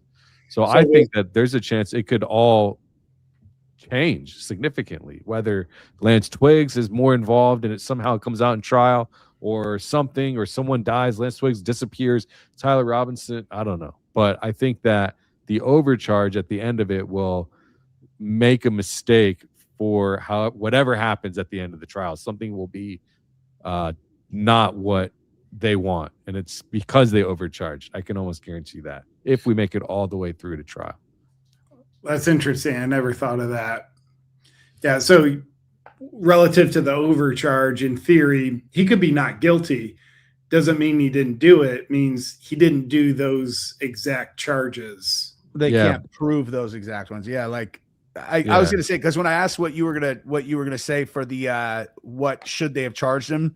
There was only one correct answer, and you said it. So I was like, if he says anything other than conspiracy, then he doesn't. Then this is nonsense. Yeah, the conspiracy's right. And because you can prove like text messages or whatever, text, Discord, maybe okay, fine. Like maybe you give him like 8 to 12 years for conspiracy of murder of Charlie Kirk or whatever. But then the hunt is still on. You see, and that's what they don't want. So it's a really messy situation. Well, if they think that he sent those messages, he's getting convicted of murder one for sure. The only way that he would get away from those messages is if they convince the jury that there's a high enough probability that Lance did it without him knowing. The conspiracy thing, though, would be if they really get to a place where they know that Lance and Tyler did it, but they don't know which one pulled the trigger, and then they kind of point the finger at each other, and so it's like we really don't know which one is which, and so there's anonymity. Then you could pin him for conspiracy, but like it's I mean it's interesting. And then Lance, he has immunity for this specific thing, but I'm pretty sure that it's not. It's limited. People said that it was like, oh, if he did it, then they can charge him. I'm like, what's the point of immunity if you can charge him for it, though? Because I don't know. Like, again, I don't know this, so I'm not. Because there's all these different charges, and what they're bringing him in for, whatever, like the evidence that he's providing and speaking on, he will not catch. How I understand it, and I'm not a lawyer, but how I understand it is whatever the charges that are brought via the information he provides, he cannot be charged. I assume he's found for other things. If he pulled the trigger or if he drove the getaway car or whatever they find out, then he can be charged for that, but not anything affiliated with the text messages or whatever else he spoke on. So if, man, I wish we had an attorney we could bring in, because that's actually the clarification on that would be very interesting, because it's like, okay, well, so he's saying that Lance did this. He's saying that he's saying that he did not write these text messages. But if it turns out that he did in fact write these text messages, and there's some way of proving it, or that he did write the Discord, then I think you're saying that you're like he gets immunity for framing his roommate. He's got to be honest though in this situation. if it turns out that he did write those messages, I think the immunity gets Oh, that thrown kills out. his deal. That would kill his deal. You're saying? Yeah, you got to be honest on that deal. Yeah. Oh, okay, that makes sense.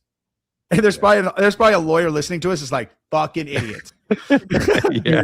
yeah. You can't just like make that shit up, catch immunity deal, and then be like, sorry, I did it. Yeah, they gave OJ immunity. He's like, bruh. He's like, I just the picks names out of a hat of who did it. You know.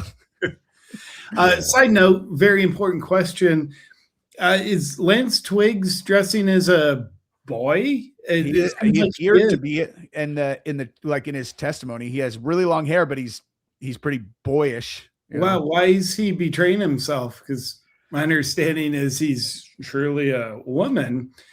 And it looks like someone at a Thrasher concert. Yeah, it doesn't look good. But I question Lance's integrity and his devotion to the LGBTQ movement because, bro, why are you appearing as a boy?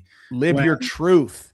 Yeah, and don't change your truth just because you got to go to court. Like, just be as gay and trans as you actually are, and let's just keep rolling with that. Dude, imagine if this trial was happening in in a woke utopia, the articles they'd be writing were like, does Lance have the bravery to show up to trial in a dress? You're like, dude, that's the important stuff, guys. And given that he's dressing like a boy, I guess, dude, I guarantee there's parts of that community that are just railing against him. Like, they like to disown people that are, I'm a girl, and then a few years later, they're like, actually, I'm not. Like, they'll just ridicule you, tear you down. A group of immense love and compassion and acceptance, I mind you, but there's got to be a lot of pissed off, crotchless people out there at Lance. Yeah. It's funny too, because when it was such an effort to push that narrative, it's like, it's a trans furry, they're all trans, they're all furries, and they're shooting us, it's like, and then it's like, you look at the guy, you're like, that picture that came out when he had been missing for a little while at the gas station, Coach Colin did this hilarious segment on it. Did you see that, Danks? Where he's like, this guy, he's like, that guy looks like he could fight if he wanted to. He's like, that guy looks like he smokes cigarettes, and he looks like it's so funny. He went on for 10 minutes, dude. Very funny, dude. Yeah. No, this is, I don't know. Maybe he's still transitioning, or maybe it's fully transitioned from woman to dude. Well, he said that he's not actually trans, or someone was saying that he was never actually trans or whatever. I don't know about that. Trans lives are real, bro. Come on. Well, the thing is, they asked if they discussed any of this gay stuff, I think, in the court. I was looking for, I literally typed in Lance Twiggs hearing gay, and this is what I got. And that's within the home. Mm-hmm. And did he talk about what he had done? Didn't go into detail. I just asked him in person if what he said was true the night before, and he said it was. I started crying a little bit and said he wishes he hadn't done it. The night before, how does that timeline even work? If the night before, but the next day, okay, so maybe anytime in the morning the night before. Okay. Well, he was something where he was talking about how Tyler had come over or something. Yeah. They must have been together or something. I don't. There are so many problems with that. So, check this out, dude. They said that they had. I can't believe I forgot to put that in my video last night. This is a huge deal, and I meant to put it in my video last night. The screenshot of their from the trial, they're like, here is the text conversation, right? He testified that they had not talked since that morning. Like Tyler woke up and left at 7 a.m. and they didn't interact until 11:36 p.m. that night when the text thread conversation, the Shakespearean love story happened, right? Right. So first of all, just on its face, okay, when Charlie got shot and then that video started circulating, all of us started sharing it or receiving it from our closest friends and family. We're like, did you see this? Like, who did not send that to their wife, or who did not get it from their boyfriend, or did not, you know what I mean? Everyone shared that, because that's what happens when a thing like that happens. So the idea that Charlie Kirk got killed that close to them at UVU everyone's out. They're like, yeah, no, we didn't think it was important enough to text it to each other. First of all, nonsense. But on the fucking photograph of the conversation, it literally has a text message from earlier that day at 3 p.m. It says it right there. Baron pointed it out to me. He's like, they got a text message on that from that day. And I looked, I'm like, are you kidding me, dude? They literally, it's like, there's the first, it says it's from that day. Let me, I think I have it. I have that clip. I have it reply. Yeah. I posted it here. Let me pull it up. Yeah. Pull up the first text message because it's right there. Like these guys are so sloppy, man. It's sloppy. And after taking a look at that text, I will need to jump off to attend to some fatherly duties. My wife's birthday tomorrow, and I got to go wrap some stuff. That's last minute, man. I like that. It's her birthday? My wife's birthday was on the 10th. Gabrielle's. Oh yeah, my wife's birthday was on the 10th. Oh really? Yeah. I got two girls this month. Then my oldest is on the 30th. Nice. All right, this one right cancers. Here. Isn't it this one where they're the very first one? So that one right there. See, look. So see if you go and it says Monday 1:15 p.m. No, that one. Yeah. So it says stop what you're doing and look under my keyboard. That's the one that first opened it, and then go up right above that. Oh yeah, right here. I love you, moi moi. I love you more skis, moi moi moi. What the heck? Hey, in the middle of the day at 4 p.m., Charlie got whacked out 4 hours earlier than that supposedly, and this is just like, just regular talk. And like they're in a group chat, like you would think if they were involved or they wanted, maybe if they weren't involved, they would be talking about it. If they were involved, they wouldn't talk about it. They wouldn't want to draw any attention, maybe. I don't know. How do you read that then? Yeah, either way, he testified they did not talk through text or any other way that entire day. And then in the exhibit, they showed that's not true. I got you. So funny, man. Yeah, that's ridiculous. The fact that they're just lying about just everything is just a lie. It's crazy. I will close it out though. The last thing I'll say is if you haven't watched the testimony, JP, go watch the last 4 minutes of it. And because at the end they ask him, they're like, what kind of games did you guys like to play? And he's like, well, Tyler likes this one game where he got to play a pirate. Dude, I can't even think about that moment without laughing every single time, dude. It's like I'm 5 years old though, so there's that. I'm gonna speed through these. If you guys want to stick around, whoever wants to go, if you guys got to go, JP, you want to bounce? JP, you can rock, dude. We'll take care of these. I do need to bounce. Danks, I love you. Jesse, I love you. Yeah, everyone, thank you for tuning in. I love y'all. Stick around for more of Danks and Jesse. The collective IQ is gonna rise as I exit. Love y'all. Good night. Thanks, brother. I'll text later, you. Bro. Thanks, man. All right. Thank you, JP. What's up, Scotty Ellison? Georgia candidate for governor, mod on my channel. I'm in this mogul. I hit the Patty the Batty Darth necktie sub in live rolling tonight. Oh, dude, you must have longer and more flexible arms than I do because I have like absent a gi, I can do one choke from the front and it is a guillotine. Like Jack's Psyopic is great. Psyopic. Welcome, Scotty. Don't forget Super Shill, Beanie Shapiro, Tim, dude. Oh, we forgot about Tim Pool almost. Yeah. I did. I can't. What's he doing? Like, he took money, right? You think? I don't know. Like when he was going so ham on Candace, I was like, this is just weird. I don't know. I think that he's definitely politically aligned, and I think that there's probably money coming from that direction of alignment. Yeah. Because he's so damn worried about the midterms. It's like, what do you care, bro? What are you talking about? Who fed you money to talk about what midterms? What are you talking about? I just don't. Yeah. Everybody. Yeah. You talking about? JP, love you long time. Thank you. Yes, he has kept it real. Zilwakian, happy birthday. Sorry, not sorry. Boys of you rocked it tonight. No surprise. Thank you, Zilwaki. Welcome. Neon Phoenix Girl. Thanks to Jesse carrying this show. Whoa. JP. I don't know about all that. Well, JP is a man of few words, but when he speaks, they're words of wisdom. JP is the funniest skit guy on the internet, dude. Jesse, I'm working in Provo right now. A lot of people think this whole thing is strange, and they say Tyler Robinson is going to plead the insanity plea. Hey, I think it's strange too. And I think if you ask enough people out there in Provo, you might find some people who look at you sideways when you're like, "Is this thing real? Did this actually happen, dude?"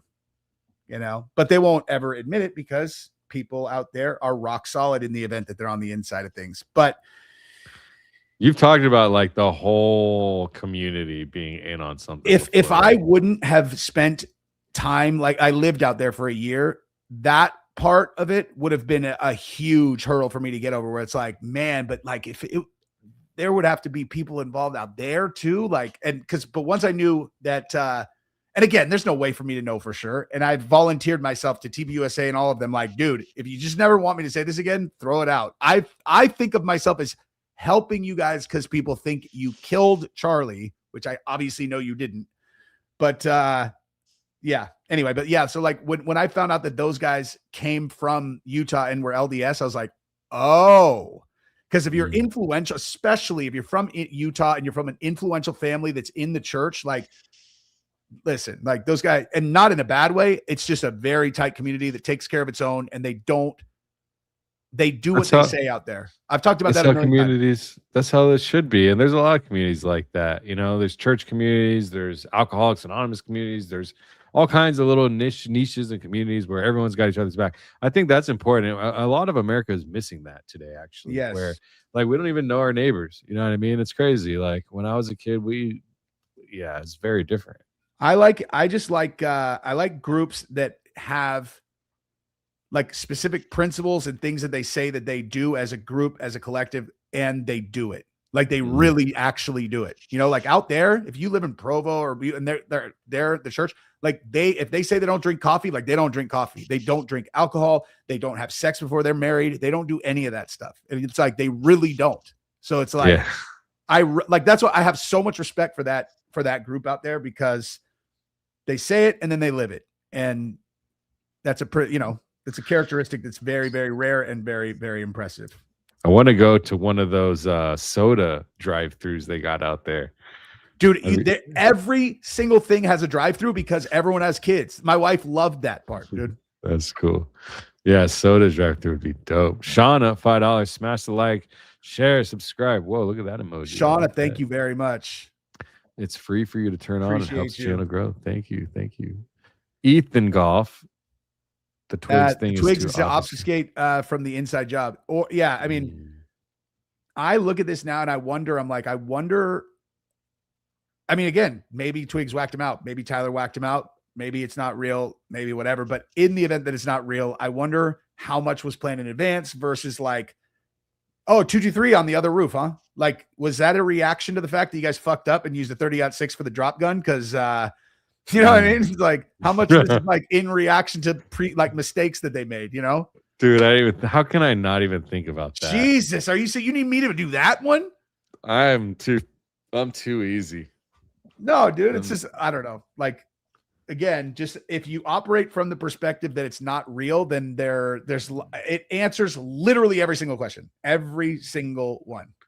Yeah, no, that makes sense. Dan, thank you for the memberships. Say thank you if you got them. Liberty Troll. Love to see right-minded people seeing through all the theater. By the way, have you guys all seen A1 audits? Hence my channel. A1. I'm not 1A audits. 1A audits. Oh, First Amendment audits. Oh, yeah, of course. No. I that First Amendment audits. Let me see. Yeah, look that up. I'm very curious what that is. Liberty Troll. Here, I'll share the channel. By the way, just as a side note, JP is fucking great people, man. Oh, he's such a good dude.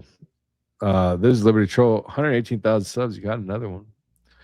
Independent investigative journalist, First Amendment. I haven't seen it, but dude, this looks dope. Channel. Yeah, it's a channel. Wait, First 1A audit is? Well, no, they do. It looks like this channel does those types of content. Let me see. First Amendment. Have you seen 1A audits? I'm really curious about that. And Liberty Troll, I'll go follow your channel too. A First Amendment audit is a form of civic activism where individuals film or photograph public officials and law enforcement in public. Oh, it's like when you're getting pulled over and you're recording. Oh, I know what you're your talking shit. about. Yeah. I mean, yeah, I'm sure that they hate that shit. I'm sure that the police officers hate that, dude. I would hate that if it was me. Oops, I But think you I know, it's subscribed got to to the, be I did the wrong one. Hang on, let me find the right one. Anyway, go ahead. Yeah, let's do the next one. Yeah, I'm down to check out that content. Yeah. Though, for sure. Thanks for the super chat. Thanks for dropping by. I'm driving faster. $5. I'm not trying to be mean, but there's a lot of trans teens here with long hair that look just like Tyler. Just saying. Yep. There's a lot true. of trans teens in Provo, huh? Like still that are still in the church. I'm genuinely curious. I don't know. I haven't lived out there in 10. We left at the end of 2017. So it's been almost 9 years. Let me ask. I use the instant mode on ChatGPT. What is the trans rate? The trans rate percentage in Provo, Utah, or Utah in general, higher than typical? Oh man. Well, I mean, because at least when I was there, Provo was, I don't know, 90% LDS or something like that. About 1% identify. So typical. Youth, 3.3% of youth identify. 13 to 17%. That's 13 to 17 years old. That's a lot. Jesus, that is 3.3%. fucking wild. So imagine you go to school of 3,000 people, then you've got 30 people that are try again. Oh yeah, more. Fucking 90, almost 100. Yep. I was thinking about the 1%. Yep. Damn. That's a lot. Dude. That's a lot. We had one if we were lucky. Or unlucky, however you look at it. Either way. Here, I got a funny story. Dude. I don't mind them. I never mind. When I was a senior in high school, obviously, school not really my favorite thing that I had to do like throughout the day.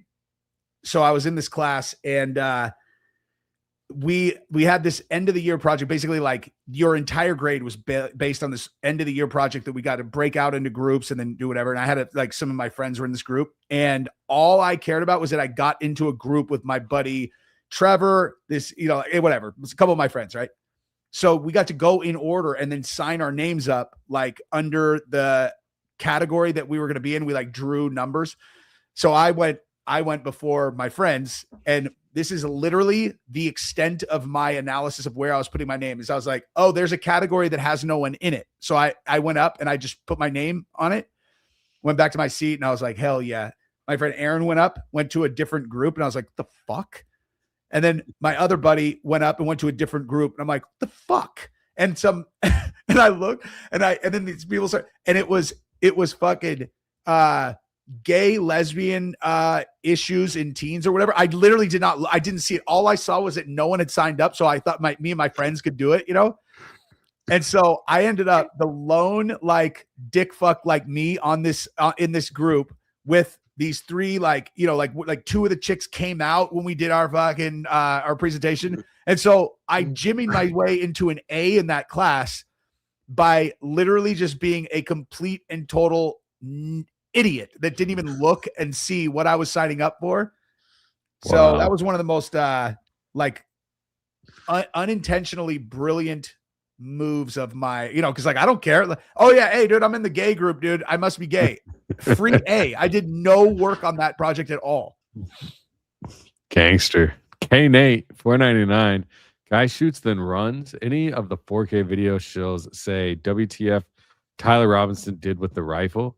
He didn't have it when he jumped, and he didn't disassemble it.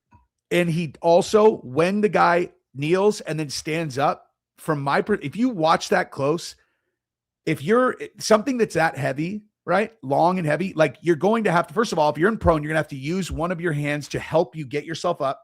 And then you're going to have to reach down and grab the other thing. The way he moves does not, to me, appear like he picks up, like a person who picked up or is carrying a rifle. It's that blurry that I could say something like that. That it's like, I don't think that he grabbed anything, but I don't know. People can go watch it and tell me what they think. I don't know why they don't just do all the geolocation stuff. Why would we even? Because he's not there.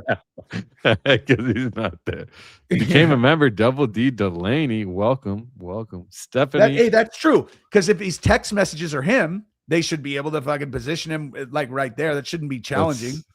Yeah, no, exactly. That's a big deal. It's like all of these texts and phones are involved. He was right there scoping out the spot where the police officers were allegedly there. Like, he's making sure that they're not going to catch him. They might catch me. The news. Somehow he knows what's going on in the police investigation while he's sitting in his car. Lingering. Yeah, exactly.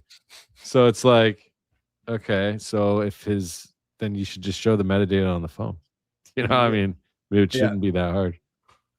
Is that a spot of spaghetti on your shirt, Jesse? No, it's blood. Just want to see a minor meltdown again, enjoying the show like always.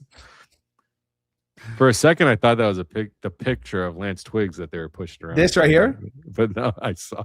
No, the logo. I'm saying never mind. Don't worry. It wasn't. No, this is Lance Twiggs. He went the other direction. He's like, fuck being trans girl. I'm gonna be a boy now. And he just got jacked on juice. Just the angle of it is all. It's like, because that angle now forever, it's got that, instead of like that Kim Kardashian look, I just think of Lance Twiggs now.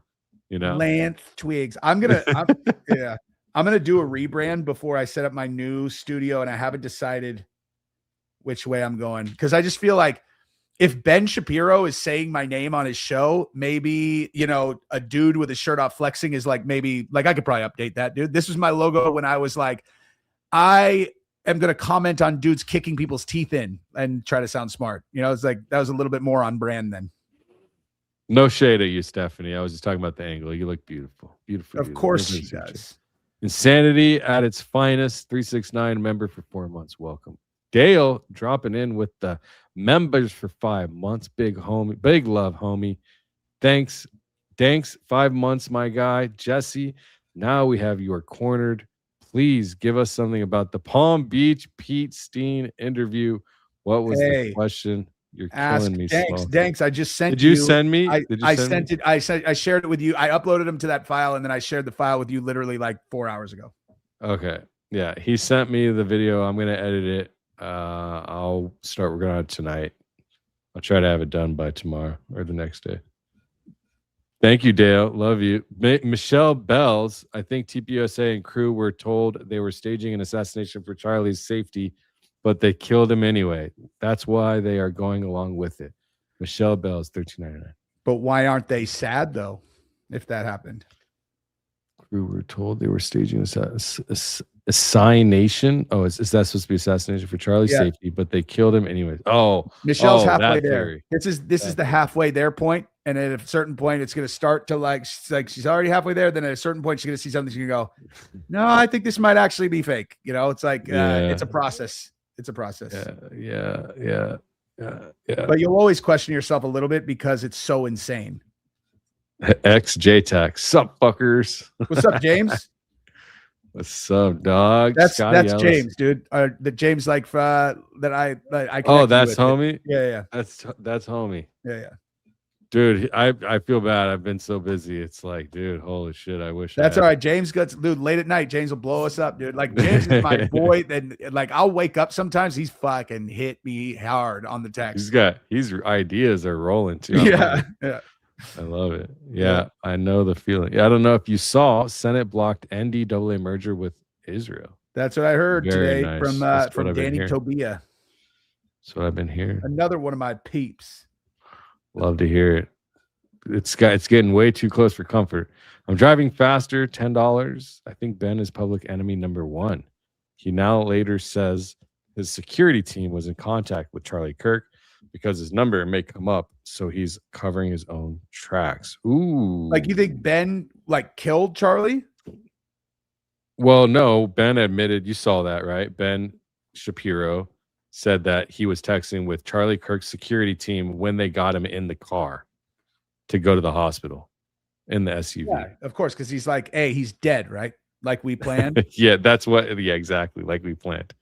So everyone's like, I see it every show. I'm getting comments saying you guys need to look into his security and Google searches or look at who they are and what is the connection. And oh my God, Ben Shapiro is involved. I mean, listen, dude, let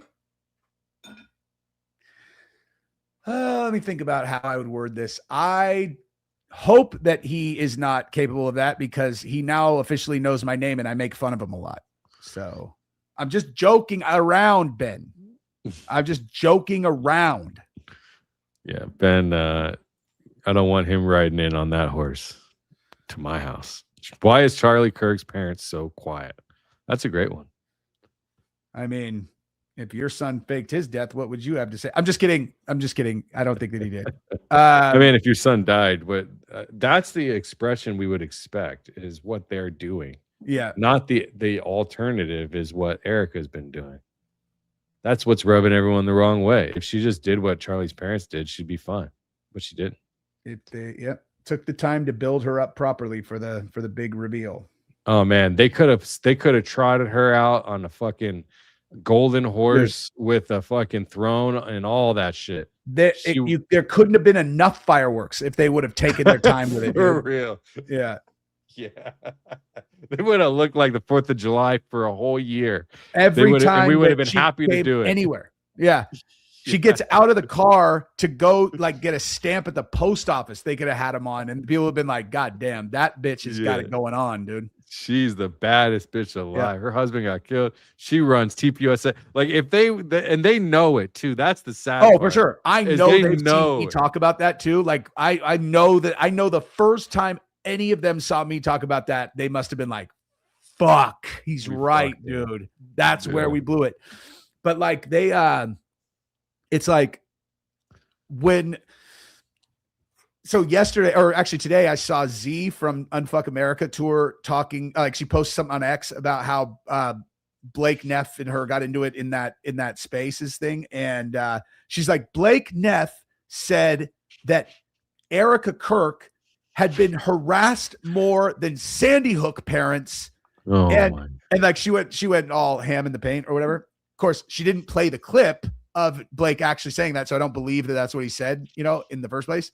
However, in the event that, if I was going to play defense attorney for Blake Neff against Z, who I'm cool with, and but like, I don't even think that that's even like a conversation. Okay. Like, are you saying that Erica killed Charlie? And if she said, I would assume she'd say no. And I'd be like, okay, so, cause she's all, they had their kids' heads blown off. And it's like, I know, but like Erica had her husband's head blown off. And then who got harassed more, Erica or the parents? Like, cause that's what even if that is what he said, that's not like even a conversation. I'm not like saying there's anything okay about any of it. I'm just saying like, if you're talking about volume, give me a fucking break, dude. Like everybody knows who she is and everybody has gone so hard at her. Like that's not comparable at all. She has to go away. She has to go away. Yeah, I'm not talking about strategy. I'm talking about how big and bad it went. Like it went so big and so bad. Yeah, and the fact that they're still pushing her, it's like there's something behind there that we don't know. It has to be. It just means that public persona and public interpretation of TPUSA is not the primary goal at all of whatever's going on. Oh yeah, like the optics, and same with Daily Wire. I guess it's like, I mean, are they following the same path as Daily Wire? But they'll always have infinite money behind them or something. Their business model is completely different. Like Daily Wire is a media company. They're just like, it's like if you and I were like, fuck it, let's do this on our own. And we just started bringing in all these acts and then we were monetizing it through subscription and all. Oh, wait a minute. We are doing that. But kind of different, with, TPUSA is a political action committee, like nonprofit that's out trying to get people elected directly. But do you think that because like the way I've felt about Ben Shapiro and Daily Wire is that their companies don't even need to exist. Like, they can actually go bankrupt, lay low, and get bankrolled again later when it's time. For sure. Oh, you mean Daily Wire could and just start over? So I'm thinking is like, can TPUSA do something like that? Do you see a world where they could just fail? And like, are they trying to make it fail? Like, it's so weird, I don't know anything about. I like the Daily Wire business. I mean, I'm not like pretending that I know as much as like I could, but I know enough about that business and business model to say that I'm capable of having it. TPUSA, I'm flying completely blind. Like I don't know anything about that other than that they door knock, all that. I have entertained that part of what the actual real objective here would potentially be to break TPUSA on purpose because of the influence over there. And it's the, and Candace is in on it, and it is this huge, like the deepest op ever. And they, that's where I was thinking it's like maybe this deep. Yeah, but it's like we can only speculate. There's no way to know. Yeah. So appreciate you guys, says Stones, watching a bit over a year now. Hey, shout out. Let's go. Got you a fan, Stephanie. Oh no, that's what I was worried about. I didn't. No. I don't even know what he said. Don't even. I said I thought it was Lance Twiggs for a second because of the angle. Okay, that's first of all, that's an objectively attractive profile pic. It is. That's why I didn't want you to. That's why I said what I said after. I wouldn't have said what I meant. Don't delete your picture, please. I'll remember you, Stephanie C150. Don't come back with another. Dale 20. This is the last one, I think. Dale, wasn't Charlie Kirk's dad a contractor / engineer for Trumpelstiltskin back in the Trump back in the 80s and 90s? Who are they going to tell? The world will turn on them, or worse, if they don't play this right.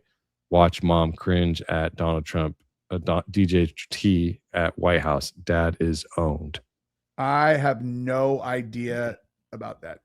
But in like the 80s and 90s, that's way before Trump was even considering politics, I think. But yeah, I don't know. I'm not sure. I don't know.